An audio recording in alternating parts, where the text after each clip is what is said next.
All right, welcome everyone to another episode of the TED Talk. This time around, we're not going for an interview. This time around, we're going back to the podcast mode, and we've got a lot of interesting topics to discuss. I've got KingT joining me, proficient, I don't know, YouTube scout, demo reviewer, podcaster with Yumi, looking to get into broadcast talent work as well, as of from a couple months ago. Yeah, big up the double swing. How are you doing, T? Thank you for coming over.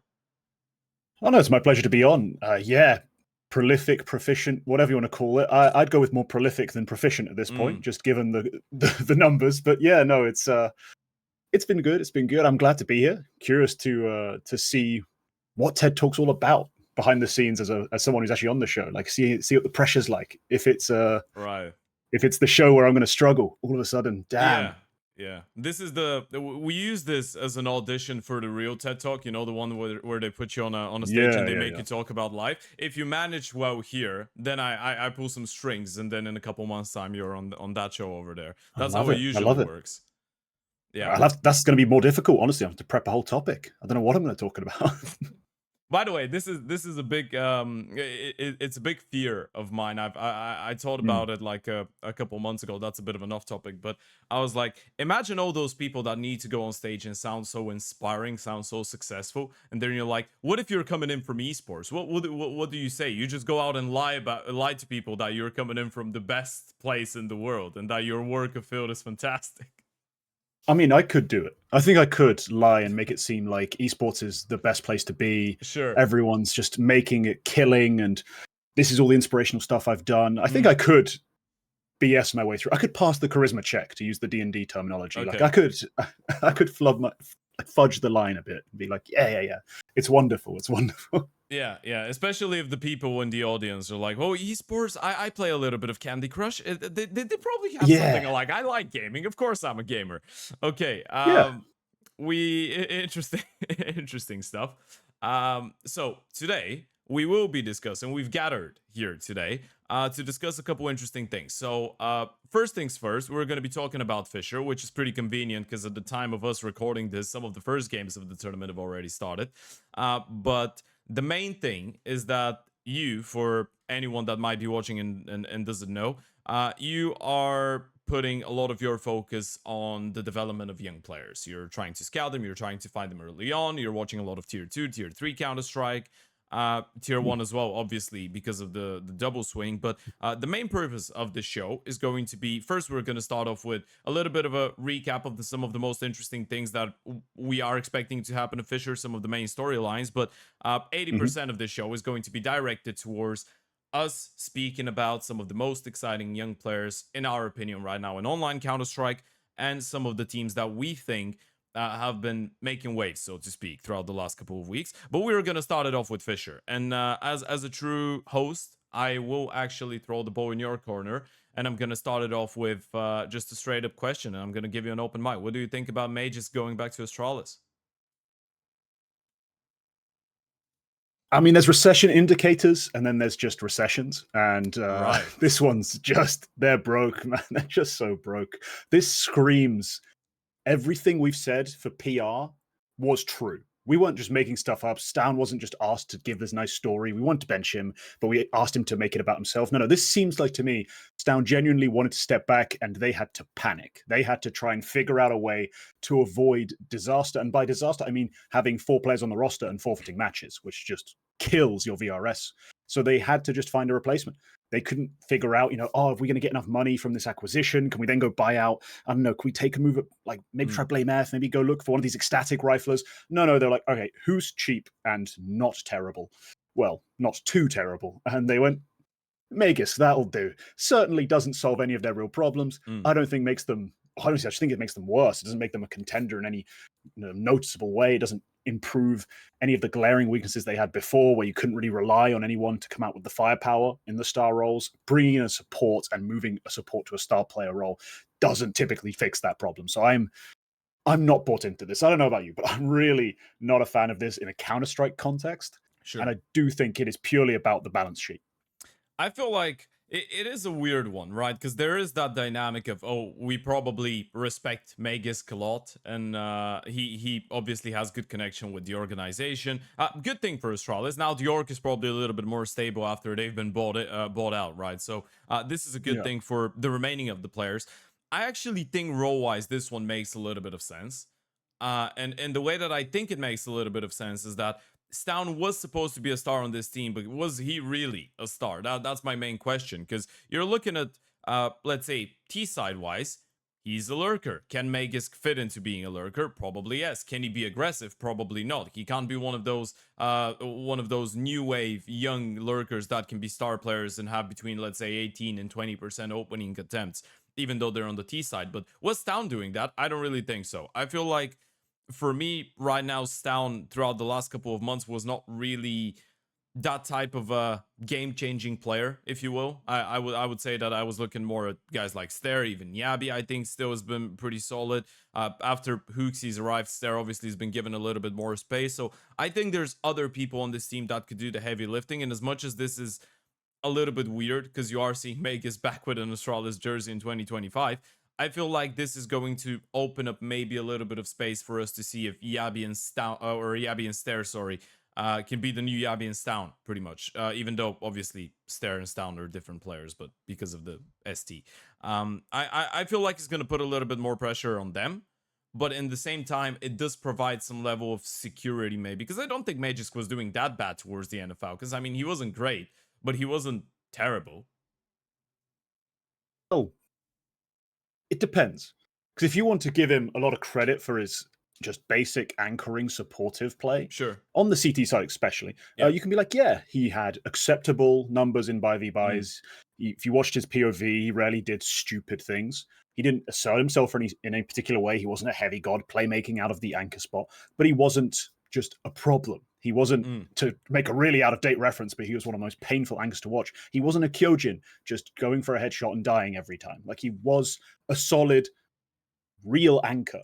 Sure. The problem is on T side, Lord above, you may as well have had your coach on the keyboard and mouse. You know, it was awful. The guy had barely any clue of how to position himself, couldn't hit the shots, especially not quick enough. There were real issues on the T side in terms of his output.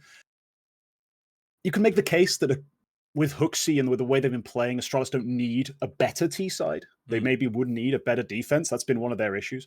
But again, I think having a decent enough anchor isn't overall the solution to the problem. Like, I don't think it just fixes them. I don't think it makes them better. And yeah, if they want to tread water, maybe they could. Maybe putting Stair into those sort of aggressive roles, maybe letting him be not just a trader on an execute or two, but also just being a guy who calls his own shots, makes his own plays, dictates his own tempo. Maybe that you can find like the Stair that we were promised back on Sprout and make him blossom. And then you can probably maintain your level. Yeah. I just think that if that's your best case scenario, you're not making the move purely of your own free will and in the most ideal scenario. There is an aspect of making do, and I think they're going to struggle to improve, and I think that's kind of supposed to be the point of a move, isn't it? Like, that's why I'm not happy with it, and that's why I think they should have maybe taken that plunge, taken a risk, gone for one of those guys who are unproven, if they could have. It could have just been there's no other choice. You know, was the thing for me. I feel like I was thinking about who they could pick up if it's not first down, right? And one of the first names, because I've been brainwashed with online Counter-Strike, I was thinking Nut from Ecstatic. I was like, Pingu himself. Give him a shot. Yeah, give him a shot. He's been playing well in some of those games. But then you're thinking, Astralis mentally, I feel like, have not been in the greatest of places, right? And you can understand why. Even though HUASOPEEK is a really outgoing and energetic guy, and I feel like now he's a lot more of a true leader than he was back on G2, and obviously it comes with experience. I still feel like with some of the results that they've been getting, bar maybe that best of 3 win at Bounty against Na'Vi, which was a bit of a hype up moment, they haven't really been able to overcome their demons, so to speak. And by their demons, I mean Tyloo and any of the top 5 teams as well. But I feel like Magisk is at that point of his career where he realizes that he needs to bring in a lot of energy to his teams. It's kind of like his last event on Falcons, where he's like, well, maybe some of the in-game stuff is not really working out, but I think he recognizes that he's really experienced and a really reputable name. and that if he is hyping everybody up, he can actually play a role in that sense. And I don't want to be the guy that just goes out and says, well, vibes are the thing that matters the most, right? Because vibes are not going to kill people instead of you, but vibes might make your teammates kill people instead of you. And in that correlation, there could be a way that he is, and I'm not saying he is the permanent long-term solution for this team.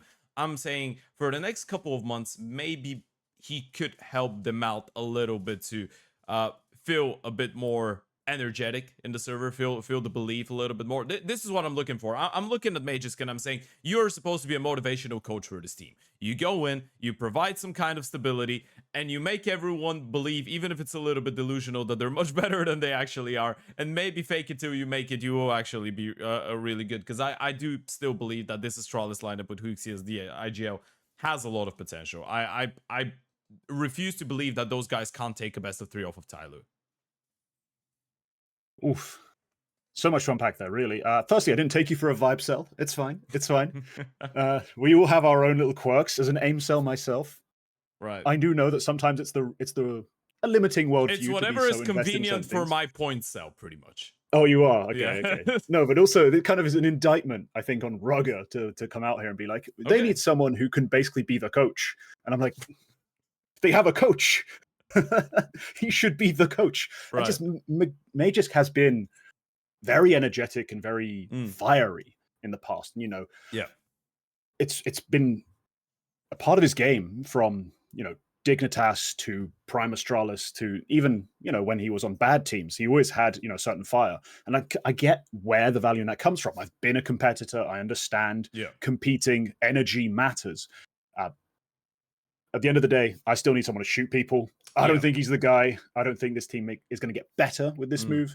I just think maybe the best case scenario out of all of this is we exit thinking Denmark has a legitimate tier 1 rifle star in Stare, and there's maybe something to build around here.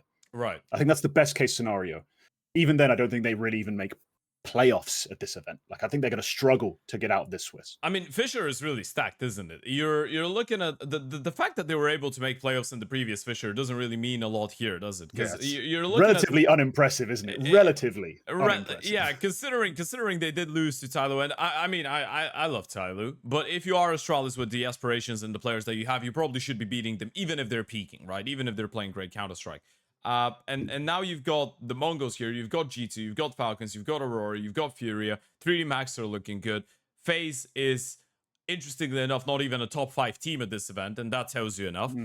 So yeah, I don't think it's going to be an easy one for Astralis. I feel like they're going to have a tough time. I do agree with you, and there are some teams below them in the seeding that I believe could take them down, but Magisk is, I think the reason I feel like this is a fun one is because I agree with you on that sense. I feel like that was a move that went... The process of logic in my head is we wanted to make sure we lose as less as possible, and not we want to make sure we risk a little bit so we can improve. That doesn't look like a move that is designed to improve the team big time. It feels like it's a move that is supposed to limit losses for the team. And that is the reason that I'm trying to be a glass half full person most of the time. That's why we're going on the vibe side of things. But it really, I do agree with you in that sense. It really feels like, for me, Astralis could do well maybe in this event, maybe in the next, because it's a fresh change and people might be a little bit hyped up. The reason I am actually excited about this is because as I told you, I think it opens up space for Stare and for Yabi to some extent as well. I think now there's going to be a lot more value put in their performances, and there's going to be a lot more expectations, especially out of Stare. And I really hope he's going to be able to stand up to all of that, because I do believe that he is at that point. We don't really realize how good he is, even though everyone is saying that they realize how good he is. I don't really think we fathom how good he is, because I think Stare, on a team that is functional and on a team that without him could be in its core a top 10 team, could be one of the best players in the world right now, rifle wise. I'm not talking top 5, I'm talking between 5 and 15. I really can picture him there. Okay. And I really hope that this move somehow magically will just mean that, you know, he starts showing promise, and maybe Magisk decides, hey, I'm gonna be his personal hype coach. It'd be great to see. It'd be great to see. I will say, I mean, top 5 to 15. I guess I saw glimpses back Uh, when we were uh, talking Sprout, back Look, when we were talking I'm that sort of hopeful. period. I'm hopeful. He's still young. He's still 21. I'm hopeful. Yeah, we're still young. It's fine. We're all still young. I don't know. How old are you? Young. Young. Okay, I'm young too. Right. Next one. What do you think? And I watched the demo, so I'm Right. actually going to I'm actually gonna give a little bit of a giveaway to people onto what you think about him. I'm gonna ask you why you think that, because you did do some demo reviews on Toro going into Virtus Pro. Oh Obviously, God, yeah. the guy picked up from the academy, and now Perfecto's the IGL. We were gonna tell me how you feel about this one as well. But you did say one of the main outcomes was, as far as I remember, that Toro was nothing special to you after watching the demos, and it didn't feel remarkable. Care to elaborate a little bit on that? How do you feel about that change? Yes. So he's got to add all the context here because people are going to come back probably in like 4 years' time and be like, oh, look, now that he's not 17 and has had experience to play real Counter Strike, he's a great Counter Strike player. The reason I came to that sort of conclusion Okay. is that he isn't in 4 years' time. He's now. Yeah. We are now. And right now he's 17 coming out of the academy. And when you're promoting a kid from an academy that quickly, he'd better be one of two things. Already polished. Okay. Something like a gym fat. Like basically can play tier 1 CS out the gate. Yeah. Or he's so unbelievably cracked, I don't care that he doesn't know how to play CS. We'll put him in a vague general location and he will shoot everyone. Think Kyosuke. Like, there are things he does that are not correct, but it doesn't matter. And if you put him into a simple enough role, he can just go out and shoot everyone and you make dividends off of it. Toro seemed like neither. Right. He didn't seem polished at all. He made a lot of sloppy decisions, silly peeks, didn't play his positions particularly well. He wasn't a finished product as a player. And then on the mechanical side, he is good. He's a strong aimer, makes good adjustments, quick, and quite importantly, decent spray at a variety of ranges. You're like, yeah, this is just solid rifle play. But it's not undeniably good. Like, it's not so good I have to promote him. Okay. He's not good enough for me to justify the move in either of those cases. So he's, for me, a kid who should be playing in these sorts of academies or just in lower level play for another year or two. He's another classic, I think, way too early promotion that we've seen from other players before where they come up, Yeah, they struggle, and then they have to flounder for a while to regain their own confidence, regain the trust of the scene. There's a variety of reasons why this shouldn't be done. And I think Tori, it's a stopgap. Hopefully it's not long. Like, hopefully he's there for like a couple of events, then they do make their move that they want to be permanent, and he can just fade back into the background without having lost too much like belief in himself. Not all players get that luxury. I really hope it happens for him. you know, was the one thing for me. I was there scratching my head, and I was thinking, okay, I'm just going to disregard Toro for a second. Why you don't pick up Flamus back on? Like, you literally do have an incredibly skilled rifle that apparently wasn't used in the way that he was supposed to be used on the previous iteration, because Electronic was there, because Fame is there, because Flit is there, because there's too many rifles that require space, which is the one goddamn thing that Flamus needs a little bit of to operate efficiently. Now you've got an in-game leader in Perfecto who's a supportive player. Perfecto could take all the bad spots, and of course it's not easy to be the I like painting it as the janitor of the team. It's not easy to be the janitor of the team and the in-game leader at the same time, right? You need to probably get involved a little bit more. But if you are going down that path regardless, which after the pickup of Toro, I don't really feel like Perfecto's gonna go down that path. If anything, I'm expecting him to pick up some more communicative spots, right? For example, if you're playing Inch and going towards Cave, right? That might be a thing for him now that he's the IGO and he's picked up an anchor player. But I was thinking, you pick up Flamus, you're doubling down on a player that you believed in, you're doubling down on a player that everyone believes in, and you might do right by him. In terms of Toro, that entire conversation, I think you're making a really good point. My main concern with Toro is the fact that he's used to, so between Virtus Pro, the main team, and VP Academy, I mean, it's really difficult to say that Virtus Pro have an identity as a team. It's kind of like they've just held on to the worst things out of GAME, and that's it. But literally, yeah, not even the good things. The good stuff, they've forgotten about it. Worst part about it, GAME and Dastan left, and now they're playing a completely different style of Counter-Strike in Tier 2. But with VP, I think VP Prodigy, because obviously they did play the Blast qualifier, right, where they couldn't qualify because VP was already the main event, but they still could play the qualifier. They beat Liquid. They lost to Ecstatic in a really close game, but they played some really good Counter-Strike, and they 2-0'd Foot as well, the ex-Navi Junior. Their style of play is completely different to the one of the main team of Virtus.pro, right? Their Operbist is an incredibly aggressive guy. Is Icy an incredibly aggressive guy? Not at all. Do they revoke around an aggressive in-game leader who's put himself in the center like AquaRS on VP Prodigy? Not at all. So you're looking at Toro being used to a completely different style of play. So we're not talking 5 years ago when academy teams would just mimic the style of play of the main team, so you have a direct replacement. You don't have a direct replacement. Even if role-wise he's what you need, there is a difference between an anchor on one team and an anchor on the other team, depending on how the team is approaching the game, right? So this is my main concern, because I know Toro's going to shoot, right? This is never going to be an issue with those 17, 18-year-old guys coming out of the CAS scene. They're going to be good mechanically, as you pointed out. It's all about what you're used to, all about if you can read the game, and all about if he starts making those silly plays, as you pointed out, how much will that frustrate Perfecto and every single one of those players that have all the rights to be as frustrated as possible because they've been in that shit show for a long time? And how much are they going to bear with you? How much are they going to be, for how long pretty much are they going to be willing to give you a little bit of space and time for you to learn how to play proper Counter-Strike? Or do they want instant results? That's the big question for me. The thing is, we're going to see, here's my projection. So this involves a bit of a story, but it's going to be the kid comes out of the academy. Okay. He gets into the main team and he's been promoted. He then has to prac with the main team, and they're going to watch how he plays, and they're going to pay attention to the things he does. And very quickly, they're going to be like, oh, okay, this is an anachronism with our system. We can't have you doing this. No, we actually don't do that. We wait here for 30 seconds, so you're going to have to sit still. And eventually, he's going to be overwhelmed a little bit. He's going to not really feel as certain in himself. And he's going to be ultra safe, passive, whatever you want to call it. He's going to do what he's told almost literally.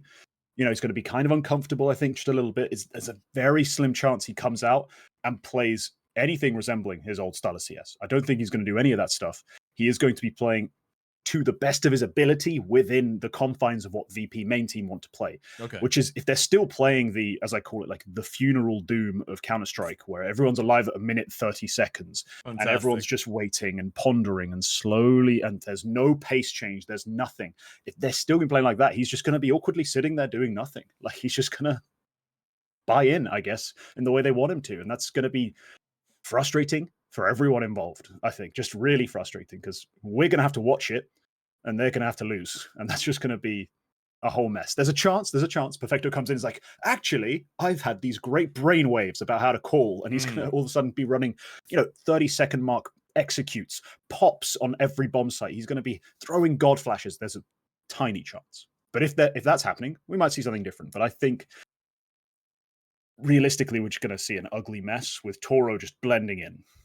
I think it really depends how emotionally controlled Perfecto is going to be as an in-game leader at the start, right? Because that is a phenomenon that a lot of players have gone through. And obviously, I think it's a little bit easier when you're a support guy and you're already used to sacrificing some stuff and being a mediator as a person to become an in-game leader. But still, it really does depend how much time will he give to that guy and how much understanding will he bring forward to saying, hey, you know what?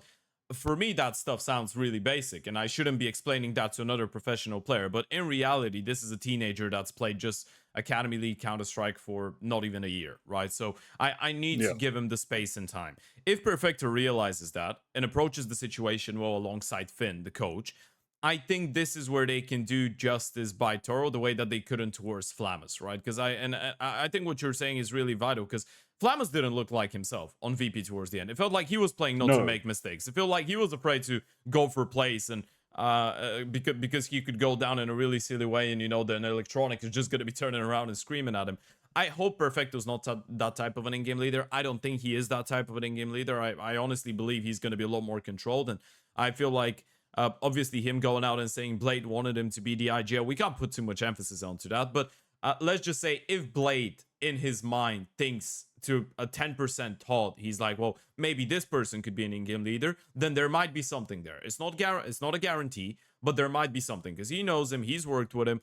I honestly believe that Perfecto could do a good job. I'm not sure if he could do a good job with this iteration of VP, But I could see him be a decent IGL. But yeah, it's going to be fun times. They are playing against Falcons for his game, though, so they get destroyed and all that we've been talking about just goes down the drain. But it will be fun to see how they do. Any closing thoughts on VP and Toro, or you think we went through all of it? All I'm going to say is there has never been a player more misused than Flammus on VP. I agree. There is just nothing more to conclude. Like, this will be a mess probably, and hopefully, yeah. I pray Falcons do absolutely annihilate them, and my pick gets off to a great start. Oh, actually, by the way, Grix on Heroic is a really good contender. He didn't even to get given 2 months to play with Diop. That was yeah. I don't even. He had to have. Sorry, but he had to have come into the team and been literally just like, all right, slur. All of you are going to do what I say, you slurs. Like, if he wasn't that toxic, I don't get how this comes to be, right? Like, there has to be that bad. That's the only time I've heard of players getting kicked this quickly, is they literally came in, didn't read the room, said the wrong things, and immediately got benched. Like that. How do you manage that in a month? It's incredible. You know what that is? That is actually the TED Talk curse right here. Because I did have at the start when Flammus was in VP for like 1 or 2 months, we did an interview here, and I was like, I believe in this guy so much. I love him as a player, and then he gets screwed up by VP. Then I get Grix at the moment that he gets announced as a heroic player, and I'm like, I love Grix. I think he's got so much talent. We're gonna do an interview. I'm gonna hype him up. I believe in him. Bang! 1 month later. So, moral of the story is pretty much, folks. In case you are a player and you're watching this right now, never accept an invite from me if you've just joined the team. Wait for like half a year, show some promise, and then you can come over. Never come in before you've actually started playing with a new team or made a big jump, because yeah, sometimes it doesn't work. But if you haven't made the big jump yet, look for Kickson. It worked out really well. He came in as an Apex player. He went over to Falcons. Then we did an interview and they started playing well, so everything's fine. We're gonna move forward to the last team that we're gonna discuss like that because of a change that they made, even though it's not a roster change, it's a role change. But quite a big one. And the reason I want to talk about this is because I've grown up to be a fan of French Counter-Strike. And you are half French, so you must love it. You did say you are, right? Where's the other half gone?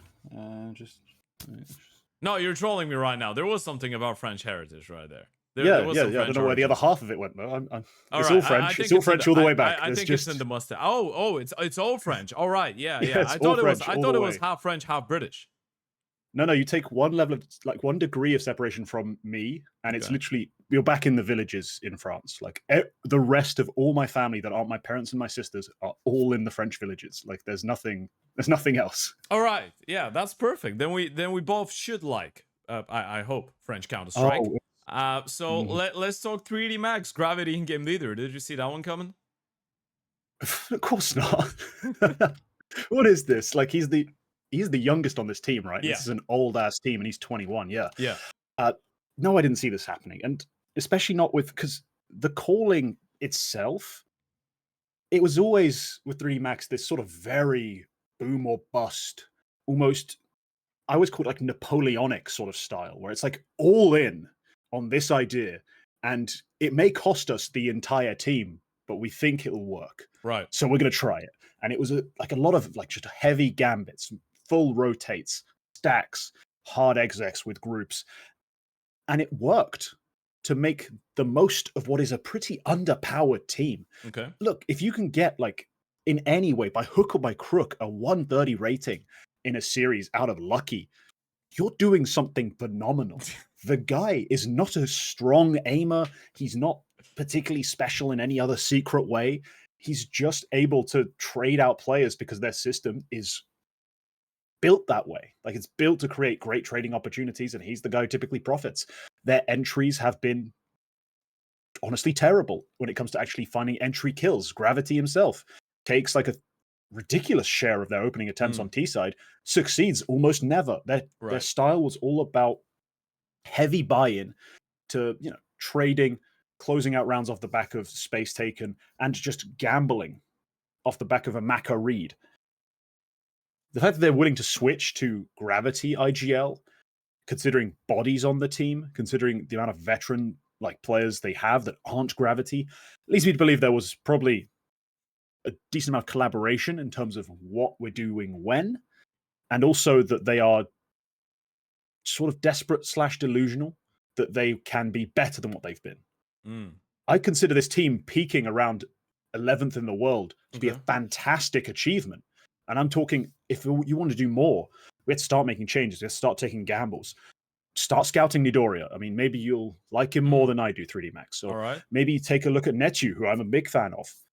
There needs to be a change in the team, I think, on the roster front to do better than 11th in the world. So the fact that they're just making an IGL change rather than anything else for me is it's a bit of a, we believe in ourselves more than I think anyone externally could ever believe in us as individuals.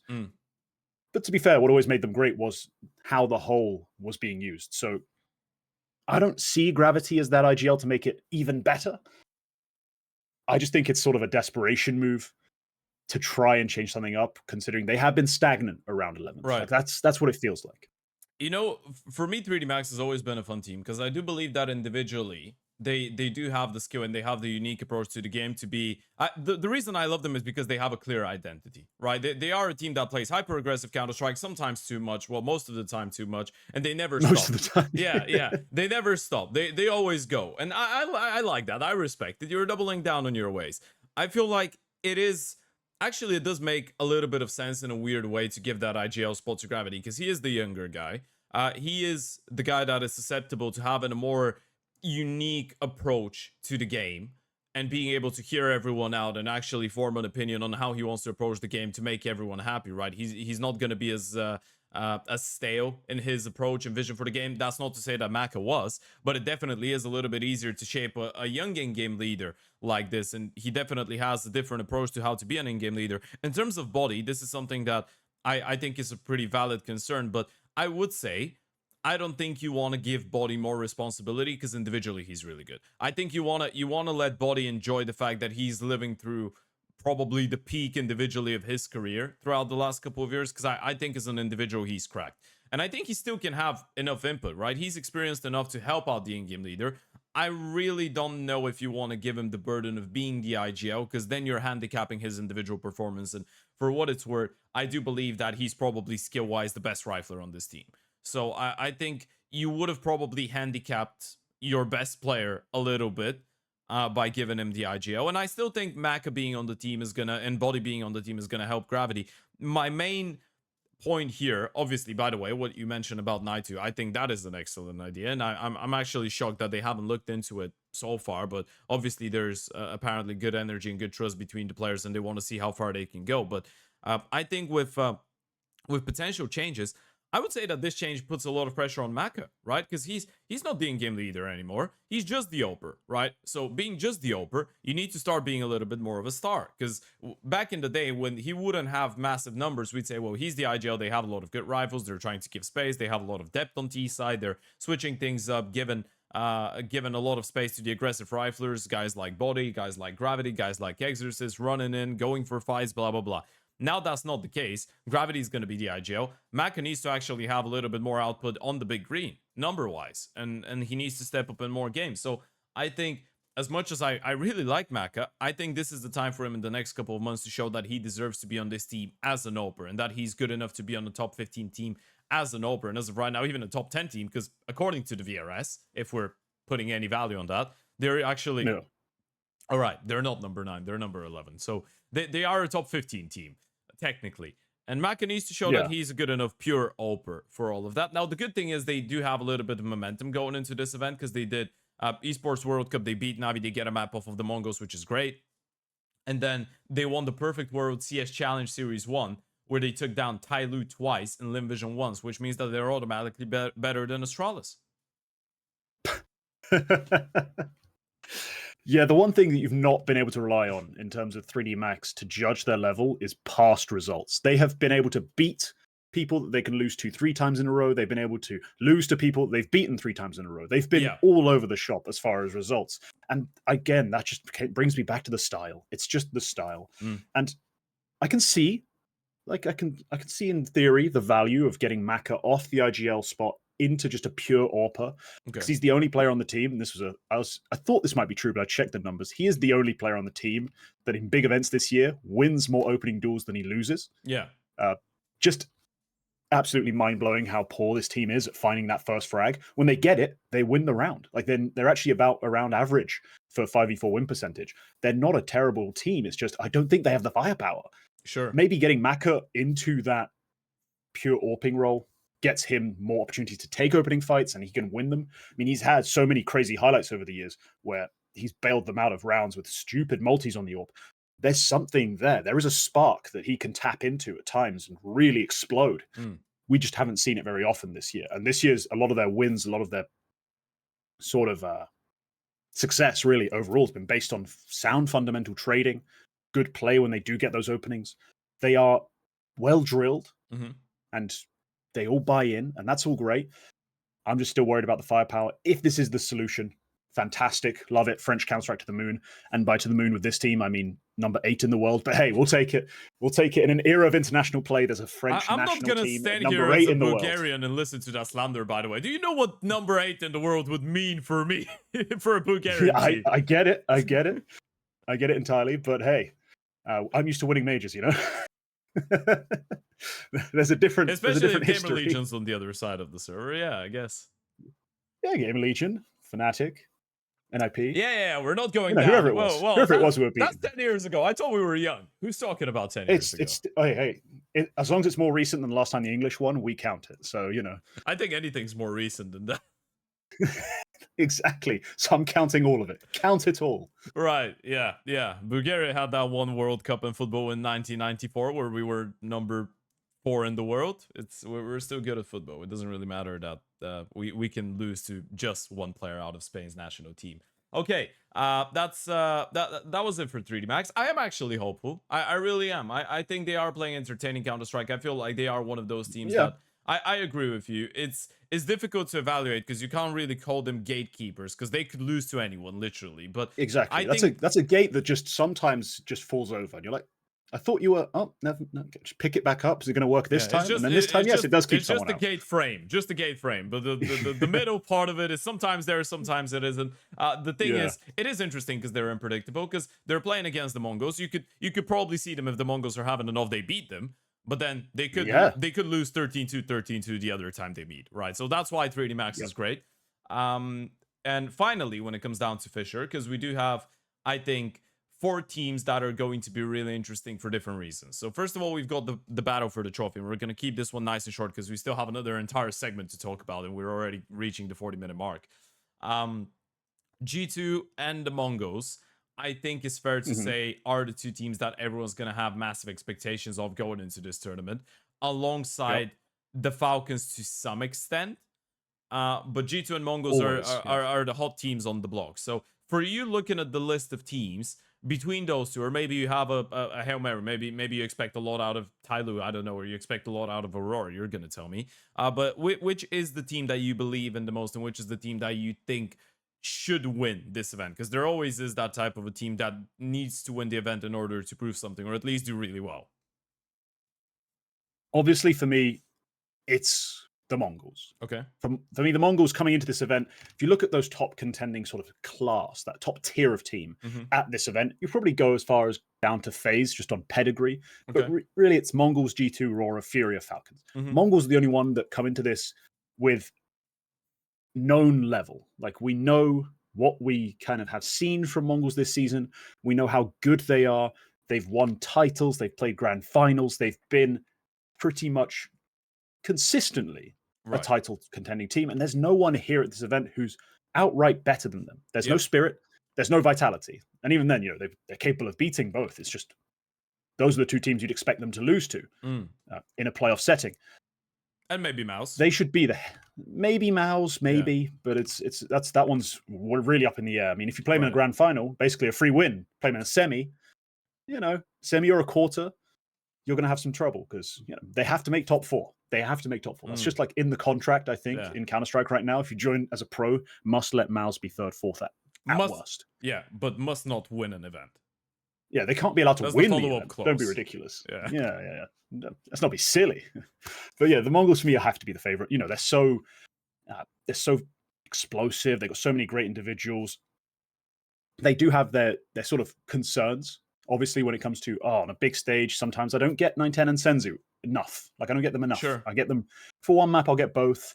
For another map, I'll get one or the other. And if the opponent's tough enough and the stage lights are bright enough, I might get neither on map 3, and that's how I go home. You know, there's always concerns about that. But they have great depth of firepower. Their role players are insanely sharp, and on their day, hell, Techno can get an MVP. Mazzinho can win maps against people. And when both are on, as well as having one of the best fragging IGLs on the planet, they are almost unplayable when they're truly on their day. So not only do they have that expected floor, they also have a theoretical ceiling as high as anyone's, literally anyone's. So I'm looking forward to watching them play this because I think they should be favorites to win, and heavily so. Even if G2 just won in London, I do think Mongol should still be the favorite.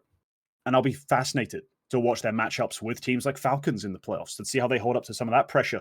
Let's see if they can handle it. If Falcons are clicking, they are as sharp and as explosive and as dominant as anyone can be, right? When they're on point with m0NESY, Nico, Kioske, they're about as good as it gets. So I'm really excited to watch this Mongols team here. I think they should win. I hope they do a little bit. Just, you know, not as an analyst, not as someone on the double swing who didn't pick them, you know. Just as a guy watching Counter-Strike, I hope they do win. But they are, definitely the heavy favorites. Yeah. Michael picked them, right? He did. He got first pick, so he took him straight away. He didn't make any mistakes this time. No silly reaches for anyone. Just took the best. Yeah, sure. As boring as ever. I mean, what can you really say? Being vanilla is a choice. I do believe, as much as I'm not gonna double down to what you said about the Mongols, because I think there's no point repeating all of it, because I do agree. I feel like they are the only team that is expected to really win this event right now, because you are in the competition for being the best team in the world after beating Vitality, winning an event, and deciding to take one event off as well. And it's going to be interesting how they go into it. For me, the main question here is how will they do once they are really in that position where they are expected to win? Because I feel like so far people expected them to do well, reach playoffs, do well in playoff games.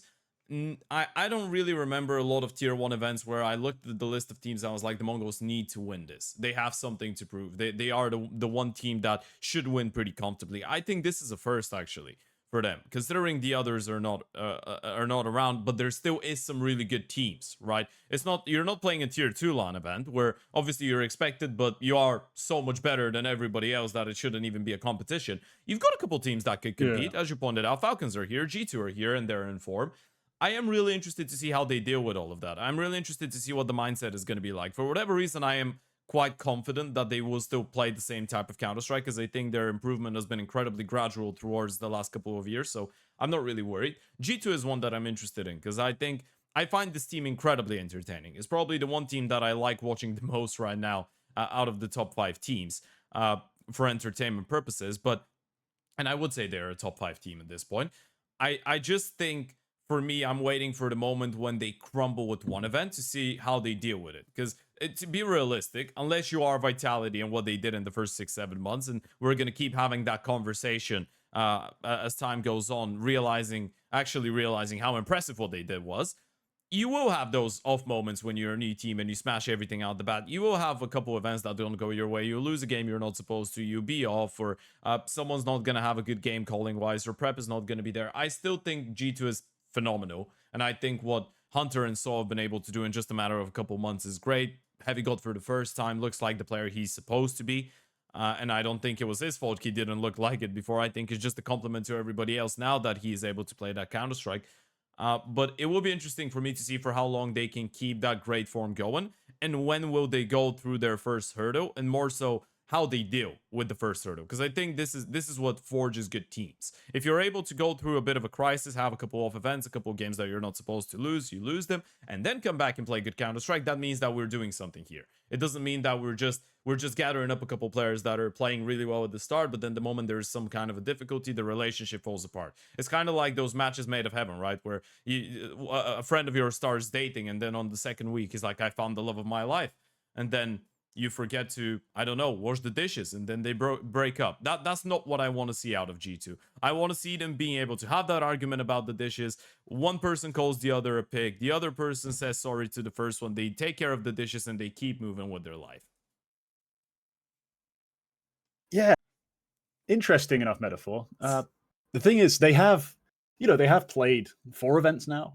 And I painted this when I picked them for Cologne as Okay. It wasn't like my first pick of the entire show when I picked them, but it was like, I'll take a flyer because I thought that's the opening game. Okay. That's the honeymoon event. It's like when you come in, you're mega skilled, questions around the IGL, new coach is going to come in. I mean, he's not really had time to completely reshape the way you play. Let's have some fun. Let's use our skills. Let's show ourselves off to the world a bit. And, they had that decent enough performance at Cologne. Mm-hmm. They then had the 2 bad events in a row. Like events where they pretty much last, don't win any significant games. And I thought we'd have 3 of those. I did think London would be another one before we got to see their final form. Before they came into, I think, this event, I always forgotten the schedule, but in my head I thought Pro League was next. Yeah. But still, whatever the event now is. And so the fact that they peaked at London and already showed us, in theory, what they can deliver is amazing. Like, they're slightly ahead of schedule. And in that sense, it won't be that big a deal if they kind of, top 4 here. No, win at Blast London, top 4 here. They'd be very happy with it. I still think they need to work on a few things. When you watch them play, it's still a bit raw. Like, I still see Malbs just being like, what up? It's me. I'm going to swing.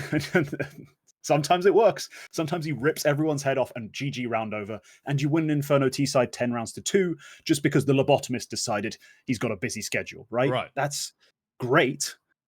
That's not how you're going to win all your games of Inferno, and it's not how they had to win them towards the end, where they actually had some nice mid rounds. They had some playmaking out of Mattis. They had some playmaking out of Heavy God, quite importantly. Yeah. They had players making plays, but also they seem to be in decent spots quite consistent. Inferno was the one map where I could say, I think Hunter's calling well overall. Like, not just, this was a nice idea or this was a nice round. Inferno was overall a well-called map for G2. But they need to add other maps to that list. If they want to play Dust 2 consistently and well, they are going to have to be a bit better on that map on the T side. They're going to have to keep adding to that playbook, and Hunter's going to have to keep figuring out the best ways to call, because CT rotations, positional play, they look pretty strong. That's a map where they thrived, but they just didn't have that clutch calling that they seem to have on Inferno. You know what I mean? They really struggled a bit with that side of the calling sort of universe. I'm still excited for them. I still think they're going to be dangerous. Hell, they could win this event. Like, if I had to put a number on it, I'd say my chances of Mongols winning around 50%. G2, probably the next biggest, at like 20. Right. And then everyone else is sharing that final 30%. In various ways. I think they are my second favorite. Just on form, I think low-key that 10% Falcons are holding on to is going to come true, because man, they're scary. They're so scary. But this is a really dangerous and really fun Counter-Strike's team to watch, just in terms of the different things they can hit you with. They can hit you with the Malbs, they can hit you with the Mattis, they can hit you with that closing Heavy God, just making his way into bomb sites and just cleaning house slates. Like, they have awesome pieces that are fun to watch. I just don't think they're quite there yet. They're not quite ready to be top 5 consistently, winning these level of events just every time they attend. All right, that's fair. Yeah, I think we can leave FISSURE behind for now. We discussed the big favorites, because we could still spend a lot of time talking about Falcons and Fury, but you already kind of gave your opinion on Falcons, and I think we all agree that they should do well at this event, and they are a team that could always win a tournament like this. I really want to see Furia make it out of the groups and do well. Playoff wise, that's the one thing I'm gonna add as a last. And they need to really to touch on it. They need to, because I looked into the numbers. The last time they have a big event win in the playoffs, it's MIBR. This year. Before that, it's 2022. Like, these guys they're on fraud watch. I'm just saying, they're on fraud watch when it comes to stage games. So they need that win. Yeah, and this is not the heaviest pressure stage in the world of Counter-Strike. It's a big stage. There is audience. It's nice. It's beautiful. But still, it's not probably the event where you're going to be shaking knowing that this is a make or break for your season or year or whatever. So we need to see them do well. So now we're going to get into the next segment of this video, which was the one I was looking forward to the most as well. So just to introduce that to everyone, we're here to talk about young, talented players. And when I say young, we mean if we are young, we mean a little bit younger than us, right? A little bit younger. Yeah, kids. We're still adults, but we're talking like the kids of the scene, 21, 22 and under, Yeah, 22 and under. Primarily 18, 19 up to 22. We're going to talk about some of those players that maybe you guys have watched a little bit of in Tier 2 Counter-Strike. Maybe you haven't. Maybe there are people that you've heard of, but you haven't really seen play. Those are the guys that excite us right now. We think they're in good shape. And then we're going to round it out with some of the best, let's say, Tier 2 teams right now and most exciting teams to watch until the end of the year, in case you haven't really followed Tier 2 Counter-Strike. So, T, we've got 3 players each. Hit me up with your first one. Yeah, so I want to go really left field on the first one because no one expects this player, but also anyone who knew this player before is now not actually really on the same page to who he is currently. So this is the young player from BC.GAME. Okay. They currently field a Middle Eastern roster. Yes. And it's Mini. He's from Lebanon. He's been on BC.GAME quite a while. Yeah, since late 2023. I just checked it. Yes. And he originally on this team was a rifler. When we first came to know this sort of group, this org, when they were trying to make their way with Kirby towards making the major, he was a rifler. And big up from Denislav. what I watched, yeah, big up Denislav. He was the AWPer on that team. But Mini was rifling and rifling really well. And so watching him play, I was like, this guy's pretty talented. And he was like only 18 or 19 at the time. And so I kept an eye out. I followed the team a bit. You know, I was a Boros believer in terms of at least the ability. Turns out professionally, he may not be the most professional player, you know, in that sort of sense, but whatever. That comes with time, comes with wisdom, and I'm sure mentoring. I'm assuming he'll make it one day, but they were the main focus on the question team. Is what Mini he's going to make Boros. it at, but yeah. Right. Yeah, we'll see. We'll see what happens with him. But look, he's a free agent. Someone sign him, please. Please. Make me look like a savant. But back on topic. So this team kind of disappears off our radar. When Boros leaves, they stop winning a lot of games. They kind of start trying to grind their way through the tier 2, sort of tier 3 EU space. Okay. And they finally re-emerge. It's, you know, the caterpillar went into hibernation, came back out. It's sort of a butterfly. I mean, it's the team themselves don't play that great a CS. Their coach, who after he signed on, they started playing better and better CS. Lord, yeah. I was thinking it was a Polish guy, but it certainly wasn't any of the ones you've known as a coach, really. It was Lord. He slowly started improving things because their playstyle, when you would have last seen them, was abysmal. Like I remember doing some catch-up demo watching, seeing them. Essentially, when the round was beyond the opening 30-second like utility dump, was just deathmatch. It was abysmal. They're playing better CS now, and Mini, quite importantly, has transitioned to an AWPer. He's no longer rifling, he's AWPing, and that was strange. So I watched the POVs. I watched them on stream, actually. I was shocked. I was actually shocked at how competent he looked, not just mechanically, but in terms of his decision-making in rounds, in terms of how he positioned himself, how he played with teammates. This guy was playing proper CS on the AWP. The team overall is still struggling a bit. They're not, you know, the next world-beating tier 2 side, but he himself putting up fantastic numbers. He's mega talented, can use every single weapon because he was a rifler. So we put him on a rifle on the T side. Oh no, we now have another star rifler. It's not a real problem. He's fantastic, great on pistols, great on a force buy with a deagle. And when he has the AWP in his hands, he can hit pretty much every shot. And that's so great to see. Like that transition isn't just he's forcing it out and he's kind of, you know, straight line AWPing is what I like to call it, where they just sit on a line, click if someone appears, and then rotate. He can make plays. He can hit flicks. He can play like a more combative, more star AWPer. He's been a lot of fun to watch. And yeah, he's 20. He's not the youngest guy we're going to talk about, but he is quite young, quite inexperienced, still has a lot of room to grow. And seeing what I'm seeing so far in the demos, I'm really excited. Okay.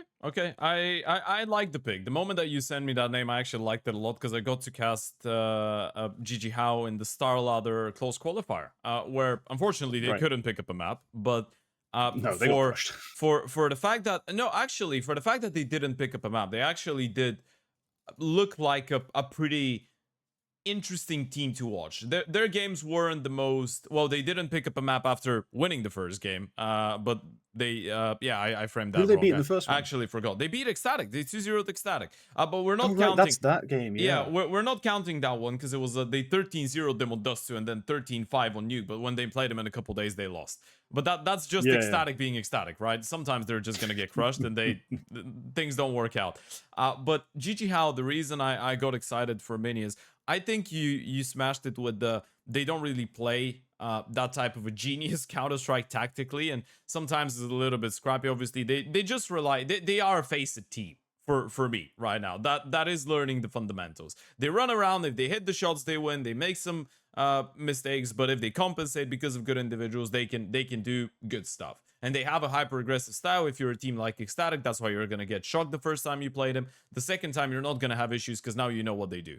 But because it's not that deep. But I think it is difficult to be an all-per that's transition from being a rifle and playing on a team like that that's not great and still looking sound decision making wise. And I agree with you. I think Minimu's moving around the map well, and that is the syndrome that a lot of got some main opers that, just like the rifle, have that syndrome where they're moving around with the op like they are playing a rifle. I don't think he's got that. I think there's a pretty clear difference in the pattern of movement, so I do agree with you. I think he's exciting. I do believe that for players like that, it is really difficult to develop unless you leave your region. And maybe that comes in with play with your team just in Europe, or maybe it comes in with even join an academy team if main teams are not interested in you in the top 30 or top 40 or whatever in Europe, right? Maybe even joining an academy team for someone like that could be a good thing. As to what it's worth, I do look at GG and I say, well, this is an academy to some extent, because you've got Issa and you've got Lord, who are really experienced, and then you've got just a couple of guys that some of them we know from pugs and some open qualifier mixes and whatever, some of them not as much, that can shoot well but don't really know how to play high level team Counter-Strike, or at least haven't had the experience doing it. So yeah, I think it's I think it's an exciting one. It definitely is a one that I wouldn't have thought about. That's why I respect it. Yeah. Any closing thoughts on him, or you're ready to go with number 2? No, it's just keep an eye on GG How. Kumao Osamas have shown us flashes. Right. There's still some other pieces on the team that are interesting, but yeah, Mini, very exciting. All right. We're gonna keep it going. Now we're gonna go. I don't know why the phrase that came up in my mind was band for band. We're not going band for band. We're going player for player. We're going player for player. So my first pick is actually someone that we mentioned earlier on the show. My first pick is Aqua from VP Prodigy. Aqua from VP Prodigy was the person that I thought was gonna get promoted into the main team the moment I realized. So did we all. The moment that I realized they were gonna be exploring options from the academy, I was like, oh, sweet. You've got an in-game leader. You've got someone that's a pretty versatile player that can just move around the map and fill in different roles and I guess be used in any way that you want him to. You've got to support him perfecto, so you can put Aqua in some anchor spots, but you can also make him a little bit more active. You know what I mean? You can pretty much fill him in every single place that is comfortable, and he's gonna make he's gonna make June. Also, you could test him as an in-game leader in the future, and you can see how his ID output is at the start when perfectos the IGL. So I thought he was gonna be the one. For those of you that don't know who Aqua is, he's 18. He's coming in from VP Prodigy. He is the in-game leader of that team, and he's not the most hyper aggressive guy, but it's not hyper passive either. I would say it's more like a 60-40 in favor of being aggressive, because he is a really active guy, especially on CT sides.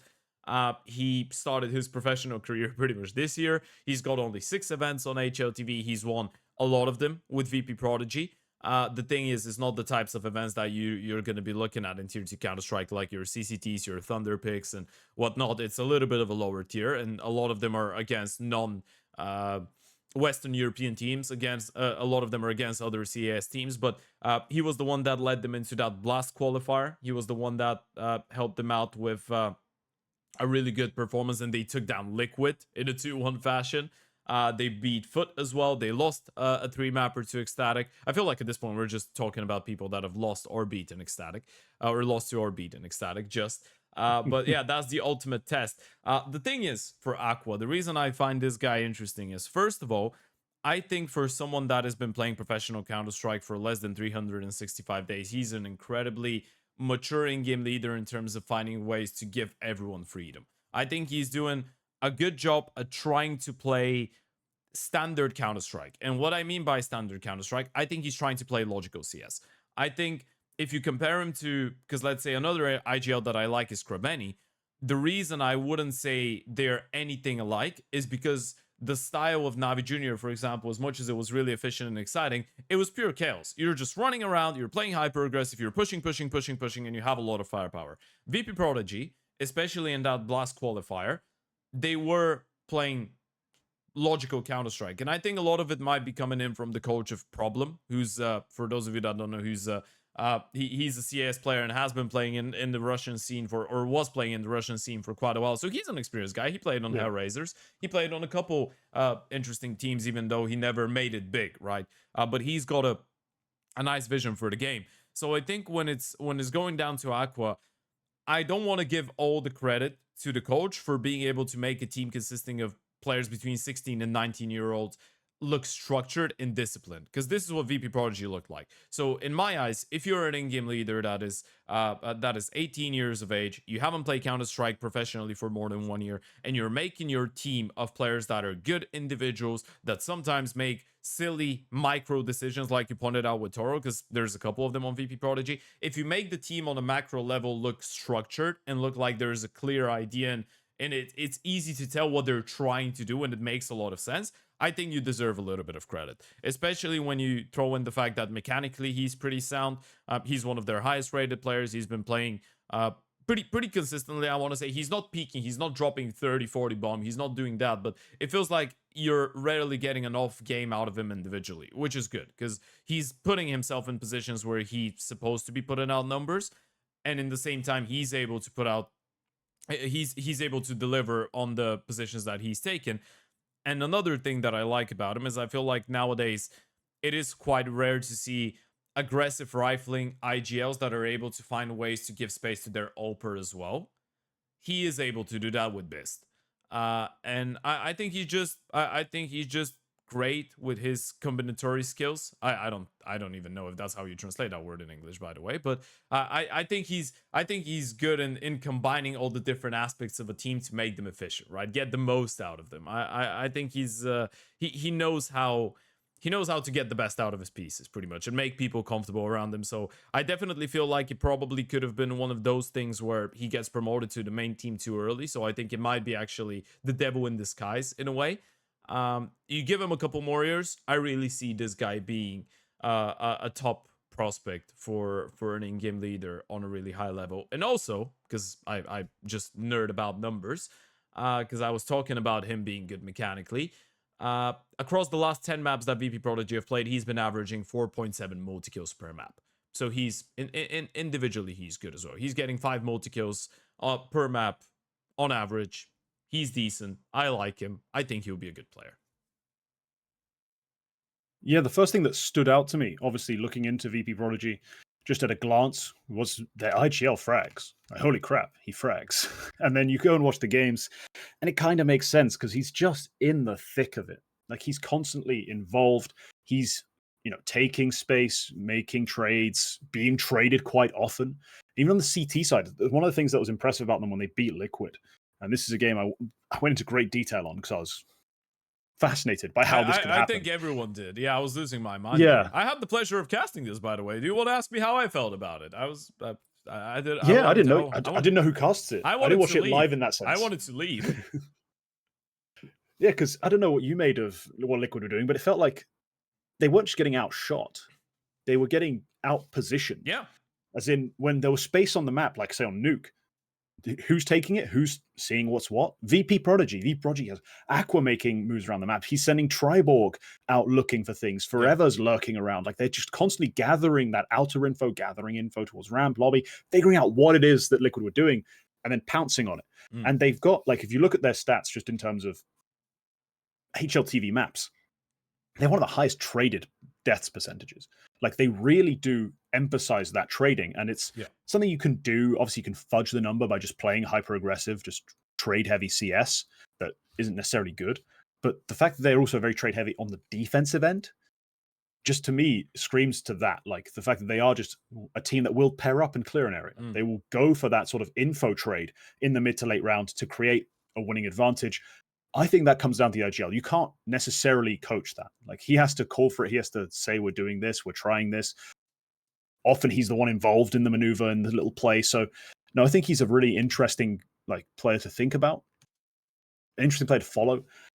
Would it have been too soon to put him in the VP Prodigy in the VP main team? Yes. yes, but it's too soon for basically all these guys who aren't BIST because, Yeah. you know, AWPers you can promote whenever. Just take a fucking gamble, right? Just take a risk. But no, he's going to be very fun. I think it'll be interesting to see how the team moves on without Toro, who they sign, how they end up playing. I think they are a pretty Eastern Russian team. Like in the past, some of these guys played in like very Eastern Russian tournaments. I think they played in one together not too long ago. Yeah. So that's going to be fascinating to follow, see if they come in more towards the Western side, play more EU play like they did a little bit together. That'll be fun. No, this guy, Aqua, sorry, not Toro, probably more interesting than Toro as a player to talk about. Like, because Toro is the one who gets promoted, everyone has to talk about him. But when you look in the academy, you're like, talk about this IGL. Yeah, you're like Aqua and BIST. Those are the people that I'm interested in. Really am, yeah. Yeah. Also, at this point, it is a rarity to see a young Russian in-game leader that actually has a unique approach to the game, right? And is making good decisions and playing proactive Counter-Strike. But I do agree with you. That was just to end that. There was actually a point that we were making during the broadcast.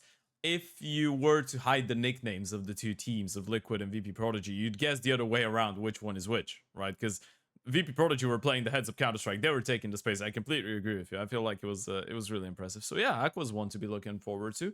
And he is one. I'm going to put a little bit of individual pressure on you now. I expect you to do a demo review of Aqua sometime soon. Because I've been, and that's a bit of a shameless plug for you from my side, but I have been drinking my morning coffee with some demo reviews lately, and I want you to go with Aqua. I want to see that. Okay, so who's your second player? So yeah, this one it's interesting. It's difficult. Okay. Because I have done a full prospects episode. You know, my full profile where I watch a bunch of demos, condense the information as best I can. I actually do some editing. I know it's weird. Anyone who's ever watched my content is like, you edit stuff? You know how to edit? Like, yes, I used to really try. And I still do every now and then on that one series. And I profiled a guy called Nota. He went to PARIVISION. He's part of their ridiculous crew of talented riflers. Yeah. He has a twin brother. This is something I didn't know for the longest time. Yeah. Because, you know, just look at nicknames. I don't always read every player's last name. You don't think anything. Then they got pictures, finally, because they were on Rush B. They were like pictureless players. They got pictures like, that's not what it was. They related?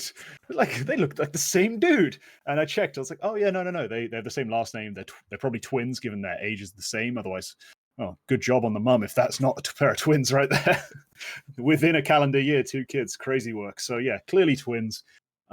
Texi, when Nota's on Rush B, Texi is a nothing burger. He's just one of the role players because their style was very Nota heavy. It was Nota get me the opening, Nota close me the round, Nota do everything, please. And there wasn't much you could rely on the team besides him. Like, no offense to any of the other pieces, they're either not good enough or the IGL and support. So it just wasn't happening. Okay. Nota leaves, they rebuild the roster. They bring in Zinni to do the more aggressive stuff. And then they text you. They're like, okay, we need you now to trade this guy. We need you to close rounds in the post plants. We need you to do all this kind of work. And eventually it kind of evolved. He has done more opening work. And now he's moved on to Gun 5. He has been, again, more aggressive sometimes. But overall, he still has the same sort of strengths. He's good at taking his fights, like picking which ones to take, in what timing. In the post plants, he's fantastic, just like his twin brother was. Although you wouldn't have known that when his twin brother was playing on... I think it was Amcal he was on before he went on to PARIVISION, who were absolutely squandering him. They're like, oh, look, it's a hard entry. We need to set up Travis for the late round. Nota, please die to set up Travis. And I wanted to throw a brick at someone. It was so frustrating to watch that team play. But yeah, Texi's kind of now playing this sort of role on Gun 5 where he is a star rifle. Like, he is the guy they kind of set up who needs to close out the rounds, make the big plays. And he has been quite regularly. He has a lot of the same strengths as his twin. Solid aim, great spray. Like, his twin brother had fantastic spray, and he really does have a similar sort of ability to just make a multi-kill. Like, if there's 2 people on the screen, he's probably going to get both.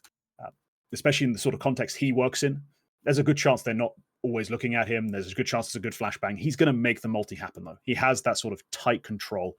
So I'm a big fan of Texi. Young, explosive, exactly the kind of player I like to talk about, I like to watch. I think he'll be interesting, especially also, I have to say, I constantly had to profile, watch, review aggressive riflers for the longest time, because very rarely does a kid who's talented and play low-level CS get used as a closer. You know, it's not really how people prioritize things. They're like, oh, you can hit shots. Here's a flashbang, go. it's always fun to watch someone who does play a little more on the other extremity of the round. Yeah, Texi, one of my prospects, I'm sure eventually, and if not until then, just go watch his twin brother's video. They're pretty similar players now. Yeah, they actually are. This is a good parallel, but for different reasons. I think with Texi, because I've had the chance to cast too many Rush B games, and I mean too many. At a certain they point, play a lot. At a certain point, it was a lot. Yeah, at a certain point, I started hating seeing that name. But the thing was, I always thought Texi was a really cheeky player, and I like cheeky players. I think he's good at getting timings, and as you pointed out, being good in the mid to late part of the round. Which, again, as you said, it is nice to see for someone that is young and that can click heads. It's a bit of a breath of fresh air to see that they want to actually play the late round and they don't just want to run around and go for kills. If anything, I feel like he's in a really good spot right now to develop. I think Gun 5 as a team is looking incredibly exciting. Seltzer is an in-game leader I've liked for a lot of time. I feel like now, especially with Griggs being on the team, you get a really aggressive Oper that can go for fights and that could potentially bait out some rotations, and Texi can fill in the gaps and he can get into good spots. There is a good dynamic on this team now, and with Sadime, I don't really know a lot about Ixerezo or the yeah, no, I I don't even know how to say his name. Like, I don't know who the hell this guy is. Yeah. The only thing I know is that he played on that's one of those teams that I see and I'm like, oh yeah, he played there, and I've actually never watched that team play. It's Rustek. That Russian team. I am entirely on the same page. Like, I look at the logo, I'm like, oh, those guys. Oh, that's what that's called. What do you know about them? Fuck all. Nothing. Sweet fuck all. Sweet fuck all. Yeah. So, no but I think Gun 5 has been developing some exciting players throughout the last couple of years. Obviously, both Ziello and Tenier coming out of this team, so it will be interesting to see how he does. Yeah, I'm actually happy he went away from that Rush B core, because I think they're just doomed to play the same type of Counter-Strike and sometimes win, sometimes lose, make you feel like you are looking the paint on the wall drying out while you're watching Counter-Strike at times. So yeah, I'm happy to see Texi on a more exciting team now. Yeah. My second pick is I'm slowly going up in age, by the way. This is me just setting myself up so at the end I can Are you the third pick? Well, that would be that'd be a bit more of a jump. No, maybe, you know what, that is a fun story, because yeah, I it's not something to be proud of, but I do have more hours at the game than a lot of the players on our lists, and I am Doc Water. So yeah, I couldn't be the third pick. Maybe I could be the third pick. Yeah, I could be the third pick, but not the all right, so number 2, I've decided to go for someone Polish. Actually, I've decided to go, and a pigeon just came right next to me and tried. A pigeon just flew into the window, just hit its head. Oh, okay. Yeah. That was... I didn't hear it, but yeah. No. It was a light hit. But yeah, my second pick is actually hfah. Someone else that I think actually sounds like someone is saying fuck with a Scottish accent. He's 19. He's a Polish player. A lot of the people that have been watching BetClick because of Jacob the first half of the year actually know him from PJO Bucharest.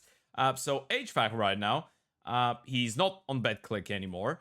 He's playing on a team called Venom, and that's a Polish lineup that just the other day qualified for the Thunderpick World Championship, which, in case you don't know, is an $850,000 LAN event that's going to take place in Malta after the VRS cutoff, unfortunately for them. But they did qualify there. They played some good Counter-Strike. They didn't lose a map. So the reason I am interested in hfah is because I think, you know how always on a team where there's one massive prodigy, there's always going to be that one guy who's the second person to be excited about, but no one really talks about him because the first one is just too bright. I think that was him on BetClick with Jacob.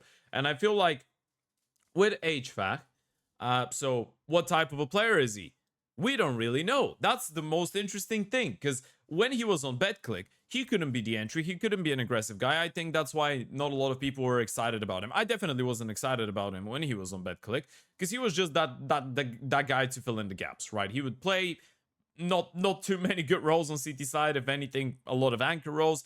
T side wise, he'd just be in the middle of the pack, right? He wouldn't really be clutching too much. He wouldn't really be entering too much. He'd just be there to get a couple refrags, die, and then whatever happens, that happens. And he's good individually, right? Mechanically, he's sharp. But now that he's arrived over at Venom, you're starting to see that this guy actually has a bit of an identity of a star player. And now that Jacob isn't around, or Jacob isn't around, sorry, I'm really confusing the two of them with the Swedish guy. Now that Jacob isn't around, he's actually a bit of a star on Venom. He started taking a lot of initiative on T side. He started taking a lot of initiative on CT side. And when you look at the numbers for this guy, you're going to say, well, his rating is not that impressive. You're looking at between 1.10 and 1.14, which is really solid for the 4 events since he's joined Venom, but it's not phenomenal. The one thing that I want to say about that is that this guy in the span of 4 events has got a 165 on CT sides, and he's got a 0.63 on T sides. That was Thunderpick throughout the last couple of days. The one reason I'm really excited about him is because I think it's obvious that he's got the skill to be a top tier talent mechanically. I still feel like he needs a little bit of time to adapt to being good on the T side, because he's coming in from being an 18-19% attempted entries on T side on BetClick, because obviously you're giving space to everyone else and you're not really the star, to now being on 35% on the T side on your new team. So suddenly you've just been thrown out there and you've been told, okay, you run and you kill people, and it takes a little bit of time to get adjusted to that. I feel like I'm still trying to figure out whether this is something that he wants to pursue or something that the team needs him to do right now. But if it's something that he wants to pursue, I'm excited, because on CT side, you watch the guy, he can be a difference maker. He's the type of player that's just going to go into a game and he's going to take over against really good teams as well. Multi-kills, opening frags, he can clutch sometimes as well. He's incredible on CT side. He's that type of a player that's always going to be good for 2 kills if you need him to be good for 2 kills. Considering he's not an anchor, that's an incredibly good skill, because he's using a lot of resources to go for opening fights. But I really believe that he's versatile enough. He's played enough roles. So for me, I'm looking at him, I'm saying this is a 19-year-old that's a complete player. He's good mechanically, and he's playing on a team that just qualified for a big LAN. So we will finally get to see him play a LAN after Bucharest, which wasn't phenomenal, but it wasn't phenomenal for anyone on that team bar maybe Jacob. So yeah, hfah is one I'm interested in. I think the Polish scene has been producing some good talent lately, and I think he might be the hidden gem after he might be the hidden gem in BetClick, or might have been the hidden gem in BetClick, and I don't think a lot of people are paying attention to him, which could end up being a bit of a mistake, because I think he's playing good Counter-Strike now. Yeah, so my first reaction to seeing him on a team sheet is always, how the fuck do I say this? And I've kind of resorted to fuck most of the time. I don't know what the hell's going on. There's too many consonants smashed together. I know for Polish people that seems like a walk in the park. Only 2, bring on the 17 consonant letter word. But I'm not built for that, so I'm just going to keep struggling through. I noticed him join Colossi. You know, that team, they'd done well. They lost Kisarek. Yeah. Yes, exactly. They just lost Kisarek. They bring him in and under the Colossi banner. Forgettable, honestly. I mean, I'd watched a few of their games because I was asked to profile Flay, essentially. Okay. I watched some Flay. hfah was there. It wasn't that noticeable. Then Venom gets formed. Well, realistically, just a change of label. And they start making their way through some qualifiers, through some tournaments. And when they go first, fourth at Thunderpick, I'm like, oh, okay. Maybe there's something to pay attention to. Now, the big number getters on the team, Sobol, Innocent, those guys got bigger numbers. Yeah. But hfah, for me, all of a sudden, just kind of pops up. And you're right. He is taking now a ridiculous number of opening attempts. And I compared it to his BetClick days. I'm like, holy crap. He went from a guy who's on the server to the opening player at this point. Like, he is just that guy. And it's strange. His overall opening numbers are fine. Like, you pointed out his BetClick performance. Now, legit, I was like, holy crap. Yeah, it's abysmal. But then on the T side, just T side, because his CT play he had a 30% multi-kill rate. Like, that's just outstanding. But if you adjust it with all the other events he's played under the Venom label, it comes out to a pretty solid opener. Like, he's actually not a problem anymore. He's just a a really strong, high volume openings player on the T side. Yeah. So I'm just curious to see how that develops. Obviously, I'm always interested to see new players come up. Like for me, especially when I miss a player because he's not really popping, and then all of a sudden he gets the right move, the right positions, and he starts popping off. Like, that's always a great story. But yeah, I can't say I've watched that much FISSURE directly. hfah, I'm not sure what's best, honestly. Just one of those guys. Just call yourself Oscar, man. Just call yourself Oscar. Your first name's Oscar. Call yourself Oscar. Be lazy like everyone else. Just change the K to a C to make it seem like you're creative. But no, I'm curious to see what he becomes or plays like when he's on this team. Like ThunderPick's going to be an interesting test for them. I'm sure they'll have some struggles, but I'm also sure they'll have a win or two in there. I think, depending on who actually qualifies for the event. I don't know the full team list yet, but there are some good teams. Yeah. Maybe they can get a good matchup against. I just found the team list. Against the 9Z, show MongolZ, us something, you know. Aurora, Furia, Navi, 9Z, Imperial, OG. Yeah, there's some teams worth putting a fight up against it there. Like maybe if you can go toe to toe with MongolZ if you play Navi, give me something, you know, just a little bit of excitement. Just try to prove it to me is what I'm saying, because I don't have much current excitement for hfah. I'm just going off your recommendation, and fingers crossed he can play well. Yeah, that's looking for a gem in the Polish scene is always a treacherous mission, right? Because you're gonna have someone like Reiko who's screaming, "I'm gonna be a tier 1 player," and then he spends his entire life playing tier 3 Counter-Strike. Yeah, not for lack of trying, but some of us believed more in that Revenant project. But hey, it didn't end up amounting to absolutely anything. Wow. Yeah, that's the name. But yeah, we're gonna. It was an attempt at a tier 1 team back when they formed. Like that was what it was trying to be. It just Yeah. An attempt is it's a great way to describe it. I think unfortunately that's what it ended up being as well. Just an attempt. Yes. Yeah. But yeah, we've got one more player each. Who's your number 3? I am excited for your number 3 because I already know who it is, and I like the player. So why did you pick him? So I've picked. How to explain this? Okay. Quite often when people watch a younger player, who's got a very passive, very controlled approach to the game, who takes his time, doesn't ever seem rushed. Okay. And often thrives in these late round scenarios where he comes in, closes out, hits multiple headshots.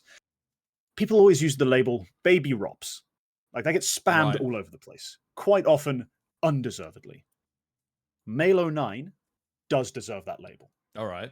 He is a player who is controlled, deliberate, but incredibly precise and borderline elite in execution. There's still some things that need working on. I brought that up when I profiled him. I was like, yeah, there's maybe in scenarios where he's caught off guard, he could be better. But he's got great mental processing. Like his awareness on the server is clearly some of the best I've ever seen, especially at that age. Like he's still only 16.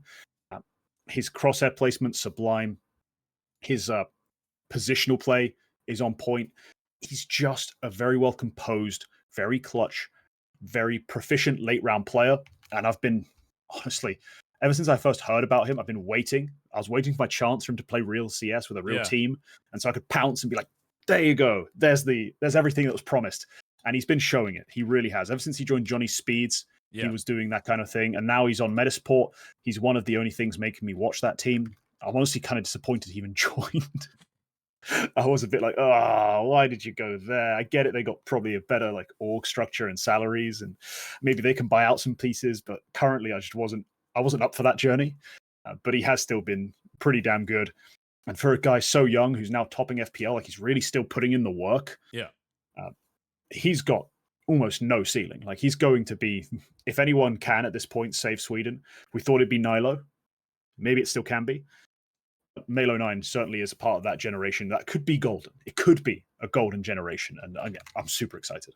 I think it is really exciting because same as you, I've been waiting for this guy to get a chance to play on a proper team for many years, because that was for anyone that might have forgotten about it, that was the same guy that, let's say 4 years ago, there was articles about him, a 12-year-old that is making waves and pugs and is the next big thing, and you get all those flashy highlights, and organizations want to sign him before he's even 13, 14 to academy teams, but they can't really do that. This is the same guy. This is the same kid that was like 3-4k elo when he was 12. It's crazy. It's absolutely crazy. It's like you join the server, and it's one of those moments where you're like, "Am I playing with a female, or is this a really young toddler?" And then you're like, "Well, you're having a bit of a fun, a bit of a chit chat about it. You're laughing with your friends, and then the toddler drops 30 and 10 and carries your fat old ass, right?" And you're like, "Well, this kid is amazing. This is the same kid, Yeah. right?" And as you pointed out, it is remarkable because he is part of this generation where you've grown up with wanting to be the best, and you've grown up in a place where you get to play with really experienced guys at a really young age that will really teach you, and you are already individually good enough. That is phenomenal, because I think for the last maybe 2 or 3 years he's definitely become better, but even 3 years ago I remember he was still good. So now you get to go past playing with guys like Draken. Now you're playing on Metasport, which again, I'm same as you. I'm having some mixed feelings, but I think he gets to be part of this generation where you're already mentally a professional by the time you're 18. And that is crazy, because you get to work with sports psychologists from an early age. You get to play with work with coaches, with experienced players. So yeah, I think May was sick. I agree with you. I think he's that type of a guy that you don't want to meet on a FACEIT game, and you don't want to meet in general. I'm not giving him too much time before a tier 1 team decides to take a chance on him, regardless of whether he's on Metasport or anywhere else. I think if you're a tier 1 team and you're like, I just want to pick up a 16, 17-year-old probably for not too much money to give him a chance in a couple months to thrive, this is the person I'm looking at. Yeah, if FaZe do lose Frozen on free the way they lose everyone else, there you go. Here's your new closer. Come sign him up. Your baby Rops is ready. Imagine FaZe going in 1 year time, going from Elige and Frozen, going into Meo and Jacob. That would be something. Ignore the Jacob part, and I'm up for it.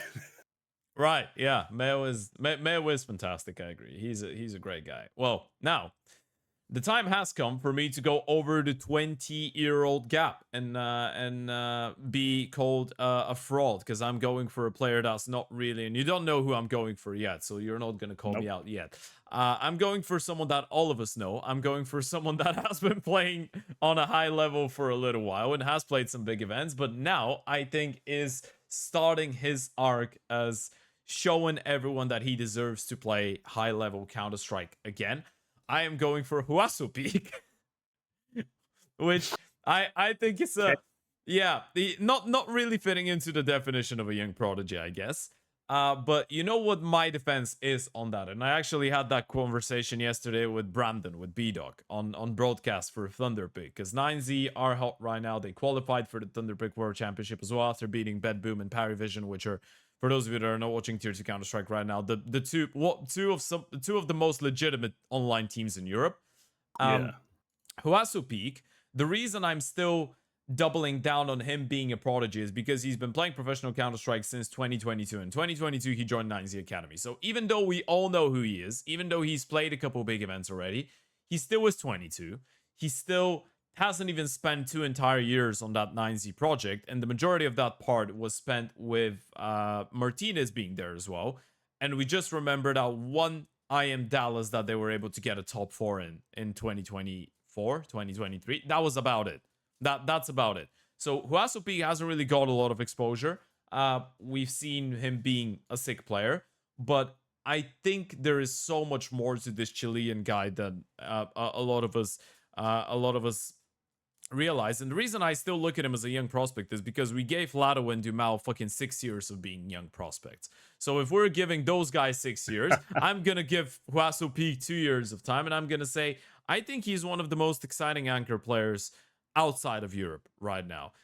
The whole idea of this guy being a 125 rating player as an anchor player and still being able to pull on some aggressive moves on the on his anchor spots, I think he's incredibly exciting. He's a phenomenon. Like, I look at him and I say, mechanically, he's got phenomenal ability. He's the type of person that you don't want in the early stages of the round. You don't want in the clutching. Well, maybe sometimes you want him in the clutching, but 90% of the time you want him to be the guy that just gives you, from a 3 versus 5, he makes it a 3 versus 3. He's going to be the guy to just go into a round, get a multi-kill that he's not supposed to get, make it look easy, turn around on its head. He's a difference maker. He's not going to open the round. He's not going to close it. He's going to be the guy that makes sure that your closer has a chance.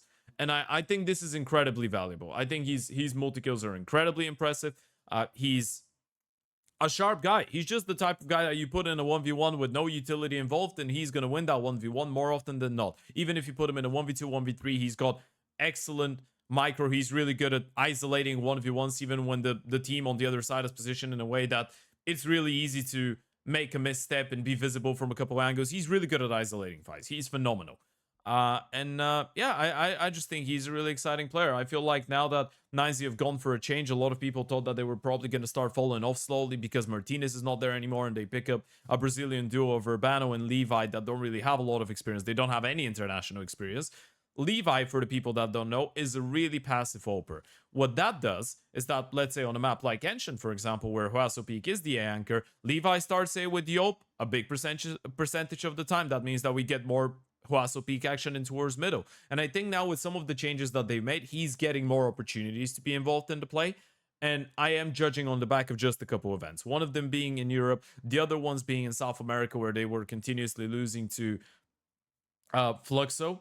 And I want to say, well, they were losing in finals and semifinals to Fluxo and Bestia, but the thing is, HUASOPEEK does look consistently really good. And I think it is impressive, and it's worth to mention that throughout NineZ's downfall throughout the last 1 year, 1.5 years, where they could barely make any international competition, he was still there. His ceiling was high, but his floor is the more impressive part for me, because he's constantly going to be up there doing what he's supposed to. He's a consistent rifle, and then when he peaks, he just looks like the best player on the server. So I think this guy is an incredibly exciting player. I really want to see him, if NineZ failed to qualify for the major or go to more international events with this guy or with this lineup, I really want to see him play in Europe or North America. I think he deserves it. I really believe so. And the last thing I will say is that the comparison I'm drawing in my mind is that I look at him and I'm like, this looks like a cleaner version of what Tarek used to do back in the day, when you could just bank on him to get you a multi-kill every single time you need to get a multi-kill in a round, in the middle of the round. This is what he does, but he does it in a way that looks a lot cleaner aim-wise. Aim-wise, I think he's even stronger than this. That's not the most resounding endorsement you've given him, but it is probably always fair to say sharper, cleaner, better aimer than Tarek. Thank the heavens. Look, I don't really know that much about HUASOPEEK in the specific. You know, when NineZ started falling off, started rebuilding, when they made the Levi Urbano move, I was like, all right, let's just move it along. If they come back into relevancy, I'll start watching them again. But for now, I'll put them on the back burner. And so I just whipped out some of the numbers. Just took a look. Yeah. For his in anchor spots, like specifically just in his CT.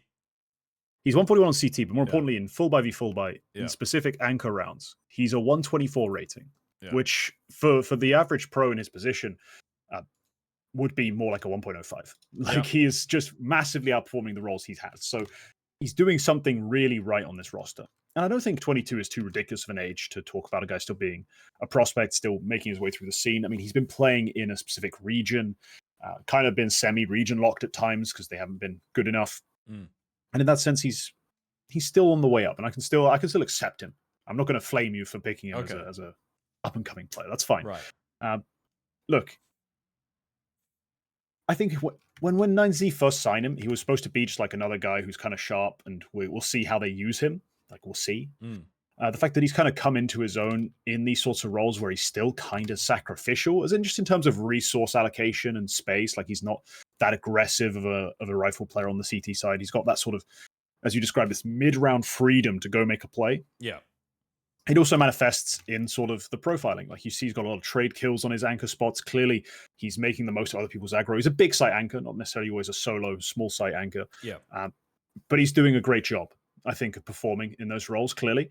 And I'm honestly more interested than I thought I would be. When you first told me HUASOPEEK, I was like, really? Do I have to have another one of these sorts of South Americans brought up? And I'm like, oh, yeah. And then 2 months later, we're back down the bottom of the barrel, like we were with David at one point. Like, I'm cautiously optimistic, actually, about this one. You know what's the thing? I feel like there is and this is a really difficult one to quantify. When you're looking at a player and you're asking yourself, okay, is that something that you can repeat? Is that a continuous? Is that something that you can do in multiple games and is going to give you the same result? Is it repetitive, right? You're looking at, is it sustainable?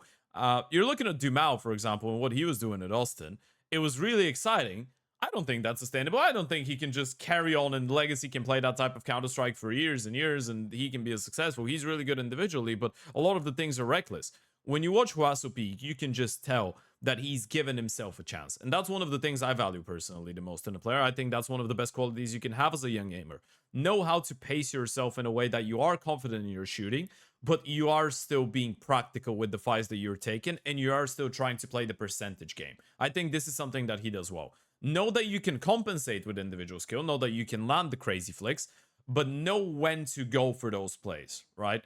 Be able to fill the room, so to speak, and know when you can afford to be, when you can afford to go for some type of a play, as you pointed out. Sometimes in the mid rounds, he gets that freedom.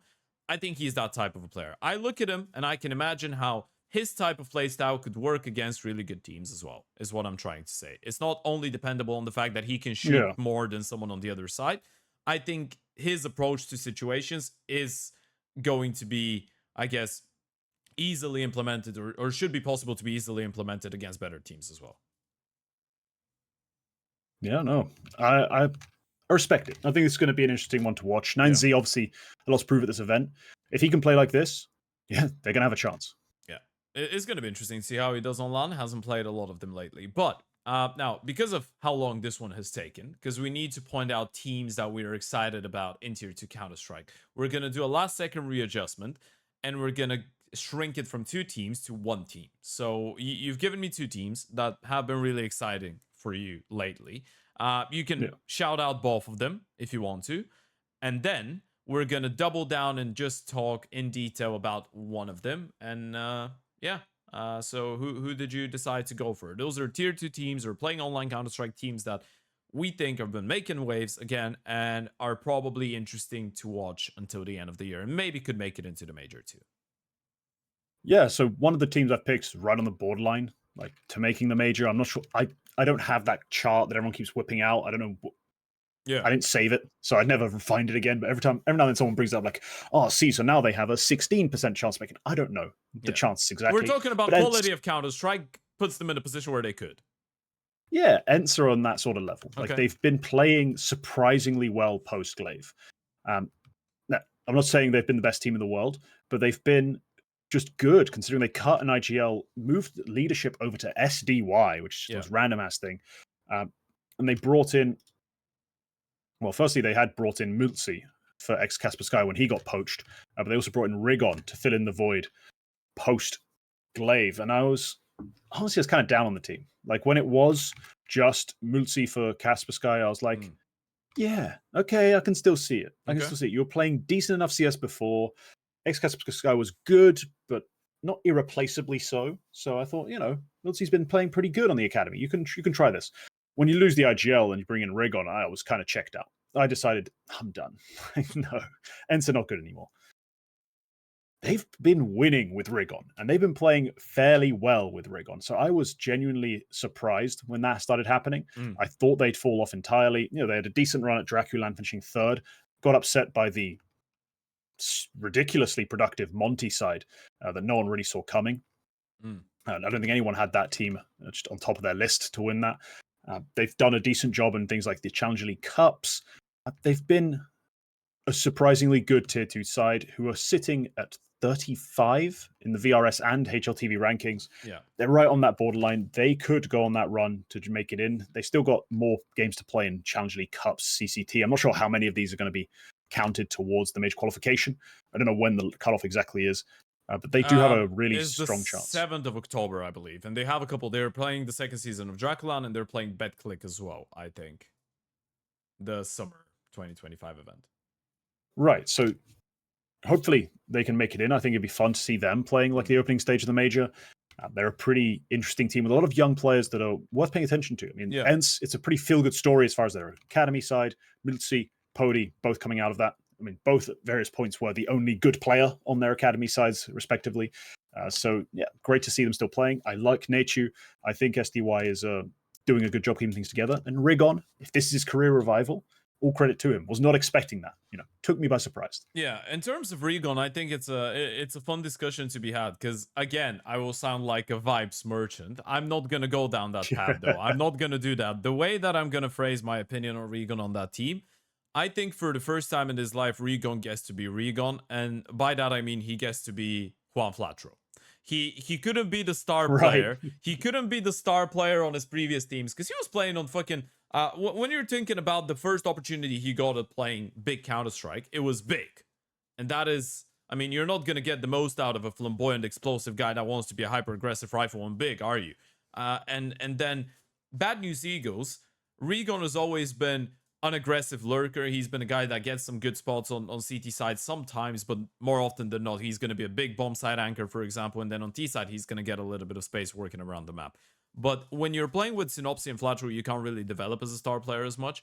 And this is not to say that obviously he wanted to. We don't really know, but apparently he's reached a point in his career where he feels like he can be the leader of a team, and he can be the X factor. He can be the star rifle of a team. So now he's going through that transition, and suddenly he's the guy that's going for opening fights on T side. Suddenly he's a star on CT side. Suddenly he's the guy that everyone looks at for solutions when ENCE is struggling, right? Individually, alongside SDY maybe to some extent. So I think with Regon individually, I just think he's going to need time to readjust to all of that. I don't feel like it's just to look at his individual statistics and say, well, he's playing like shit. He can't kill people. No, he's completely changed what is expected out of him in a server, so he needs a little bit of time to readjust. Is he still individually good? I think he is. I think his mechanics are still good. Numbers are not there, but you're trying to get used to an entirely different system, entirely different style of playing, and I do agree with you. I feel like ENCE, considering how unexcited I was initially when I saw that 5-man lineup, I think I've done a really good job to prove to a lot of people that they actually are doing something that's worth watching. SDY as an in-game leader is doing a good job. I think Naitu is still one of the most excellent young anchor players in the world. And I think Miltzy's been surprisingly good. He used to be a star player on Enterprise, by the way, a couple of years ago. He even oped for a while before he went into ENCE Academy. And now I think he's showing that he's a guy that doesn't get tilted that easily. That's one of the things that I've noticed after seeing them play a couple LANs and a couple events from boot camps and whatever. He seems to be a pretty chill person to be on the team, always smiling, and individually he's incredibly good, and he's a patient guy as well. I think Pody's been developing more and more, and he's becoming more and more reliable, because one of the issues that a lot of people had with him was the fact that he was missing a lot of sitters, right? I don't think he's doing that a lot anymore. So yeah, ENCE is an interesting thing. But again, same as 3D Max, but for different reasons. I think they can lose to pretty much anyone in the world. They can beat a lot of teams, but they can lose against anyone on a bad day, which probably is going to need a little bit of time to get, fixed. Yeah. But yeah, my other team was... Right, yeah. Well, if we're getting into this, we are getting into my other team, right? That's the layout. You know how we're gonna do it, because my second team was gonna be 9Z, and I already kind of talked about them for HUASOPEEK. Okay. So I'm just gonna limit myself to one team, and you're gonna get both of yours. I think that's fair. All right, sweet. Well, my other team is the talk of the town. The team that everyone's talking about, the team that everyone's super into, and everyone's into them for one reason. Yeah. Like it's Nexus. It's not BTN. Anything else. Is that Munster I'm talking to all of a sudden? No, it's not. It's still Ted. Almost. Yeah, no, this is obviously BC.GAME. They have been honestly, as a team, surprisingly good in terms of winning games. Okay. But there's no mystery as to how they're doing it. They've got a 1.3 rated returning GOAT candidate in Simple, who has been destroying absolutely everyone. And honestly, everyone else just has to not throw the game entirely. That's been sort of their winning formula. Everyone else do fine, get out of the way, and let Simple get 30 kills. And that usually kind of wins. That wins most games. They just beat OG yesterday. I'm not sure they can actually make the major. I'm not sure that's a possibility for them, just because of the nature of their ranking spot and the events they have to play. Like, I don't think they can even make the major. But Lord above, how the hell is Simple here and not on a better team is what everyone's going to be asking, because we know how initially, he comes into phase, he's looking a bit messy. Sure, he has pop-off maps, but he also has maps where he throws the game entirely. So you're kind of torn between, is he back? Is he up for this? Is he able to play?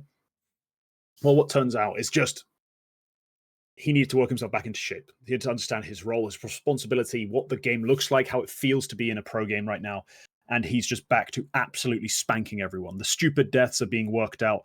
The insane highlights are coming back. He's going for that simple thing that he does where he goes and makes a play, and you're like, in the moment, like, what the no, and then he hits the shot, and you're like, oh fuck, sorry, I'm the idiot. Yeah. My bad. You are supposed to just strafe jump off of the bomb site and then re-peek and hit the flick. Sorry, my bad. I guess I'm the idiot. So no, that simple is coming back, and the fact that he's no longer just as he was in that one Mirage game, everyone flamed one of his teammates for. Skulls, when Skulls was standing in. Everyone flamed the fuck out of Skulls. I watched the simple POV. You could have flamed simple too. Like, he was also taking very stupid deaths.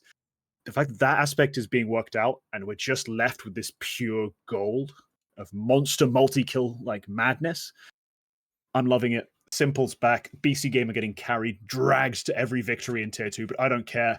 It's worth it. It's fun. They are legit. Yeah, it really is fun, right? Because when you look at some of the numbers, it's actually obscene. It's like you're looking at Simple. I think he's on something like 136 since he joined, and then the second player after him is slightly above 110, or maybe even below that. It's a massive difference. I'm just gonna go there and say it. He should get picked up to play tier 1 Counter-Strike, or BC.GAME just start, you know, unraveling the bank sign account. Everyone else. Yeah, get everyone that you can, just so you can give Simple the VRS and you can get him into the major. Because I think now I'd say that now he's a lot more ready to play high-level Counter-Strike than he was just a couple months ago. And let's not forget, that's 3 months ago we're talking about. That's no time. And he hasn't even played more than 50 maps ever since, and he's already that much better and that much more solid and that much more confident. I think it is crazy. For what it's worth, I want to say I am pleasantly surprised that Prime Taps is able to have some impact on this team, because I was, as everybody else at the start of this, I was saying, I can't bloody believe that Prime Taps and Simp were playing on the same team. What the hell is going on? What is going on in the world? But there is some good stuff about it, but primarily 99% is, as you said, Simp was just carrying them through, and it's a pleasure to watch. It really is a pleasure to watch. On the topic of whether they can make the major, I actually believe there might be a thin chance, because ESL Challenger League that they're playing right now has got 12k for the first place, which is some sort of VRS that you're getting if you win $12,000. And then they've got the European Pro League Series 2 scheduled up, where they could win 11k more. So you could accumulate around 25k before the VRS log. The big issue is they don't have the LAN wins that kind of seem to dictate so much, because LAN quality doesn't seem to really matter. The most important thing is just playing a certain number of LAN maps just to get your numbers up. And I don't think BC.GAME have that, and that's going to limit their chances, I think. So as much as I wish they could, I really wish they could. If you got to see Simple farm his way through stage 1, then stage 2, then stage 3 of a major, that'd be insane. But I just don't think we're going to get that chance.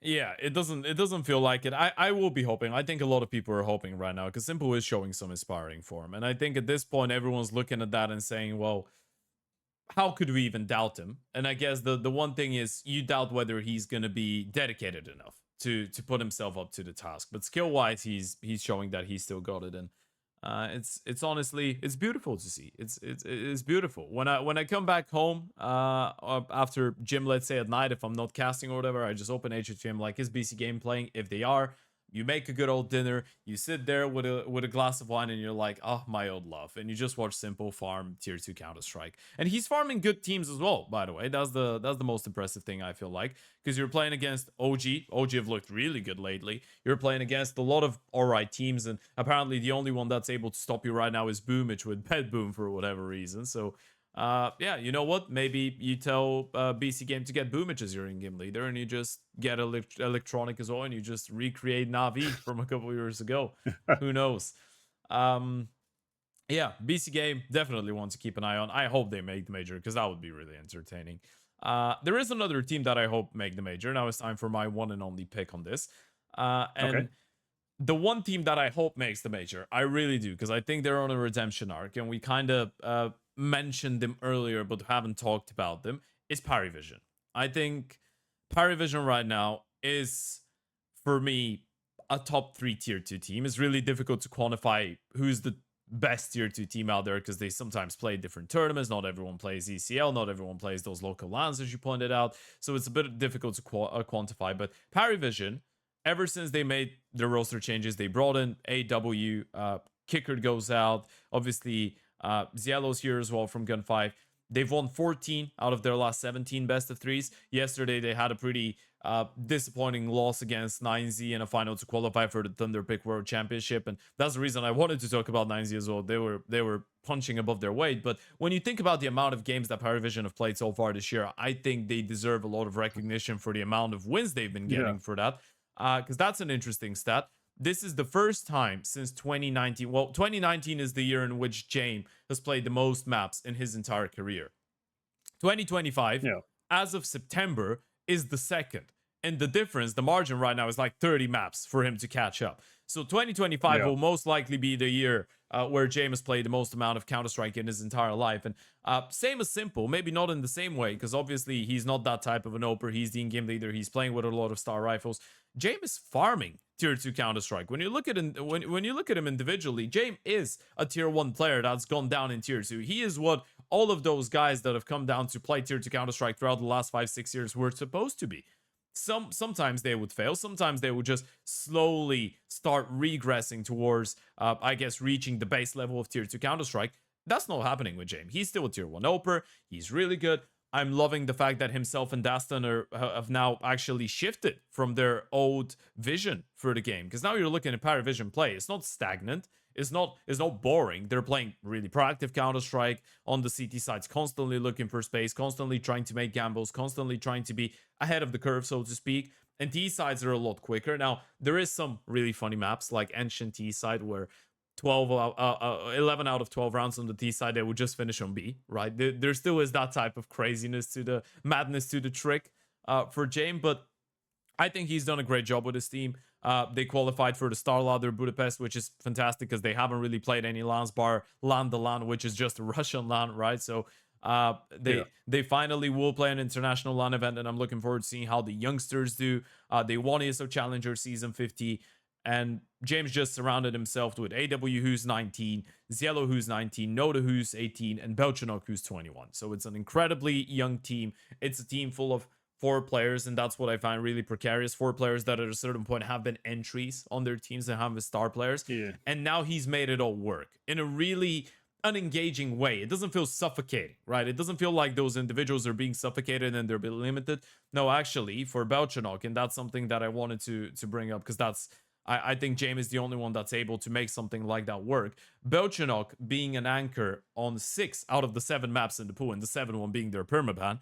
He's anchoring 3 big bomb sites. He's anchoring 3 small bomb sites. And he still is the guy on the CT side with the most amount of opening fight attempts at 24%, being an anchor. And he's still putting on great numbers. There is some method to the madness. Again, he's able to just find the sweet spot for all of those guys. I think Belchanok has been excellent. I think Zielo showing that he can be the second voice of the team, and he's been given a lot of those positions to be.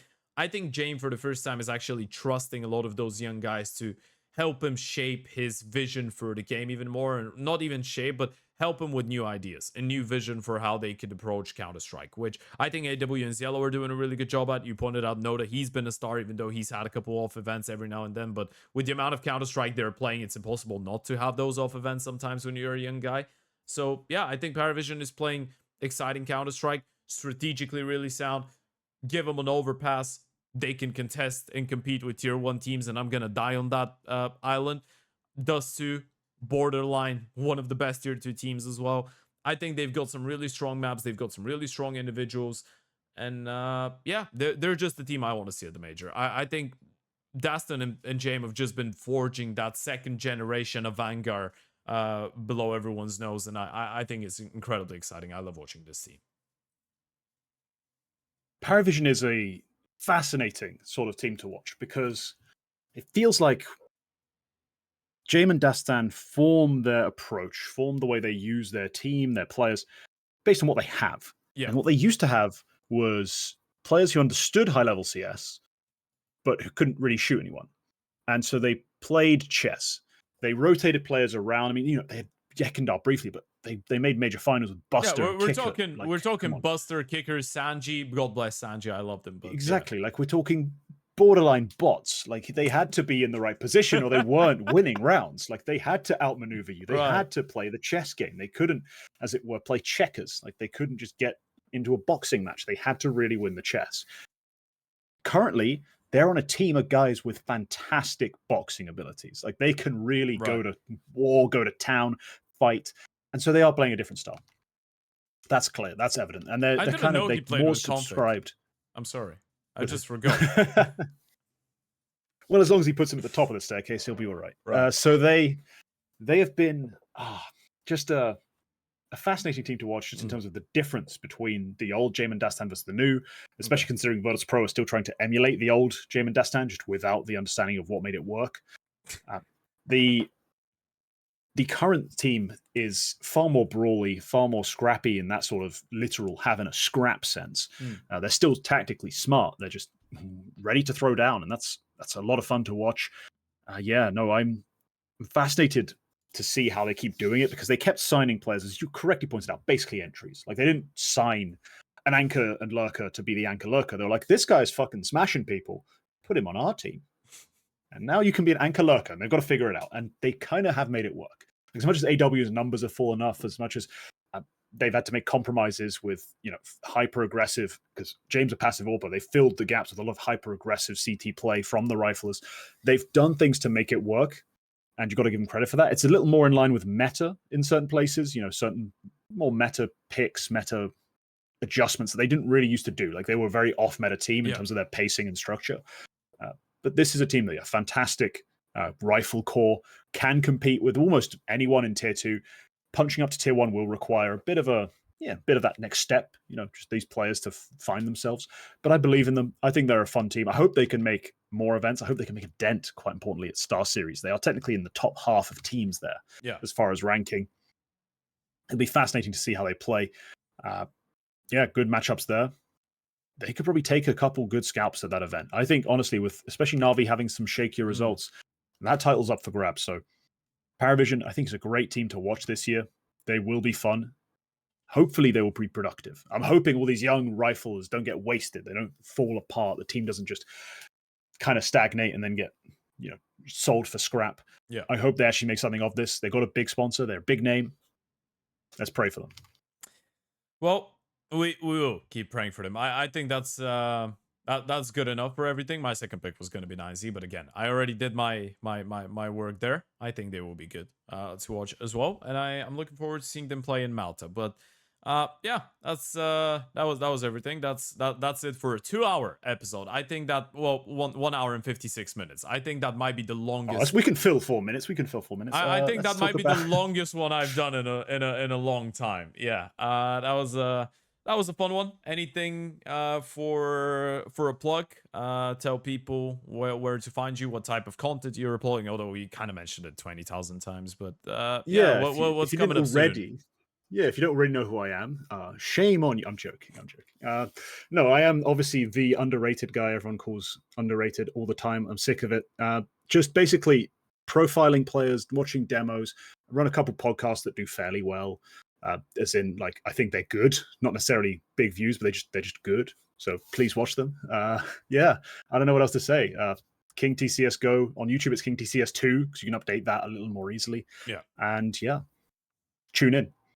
Yeah, you can go and find the double swing and KingT's channel in the description, and start rating him so he doesn't feel underrated.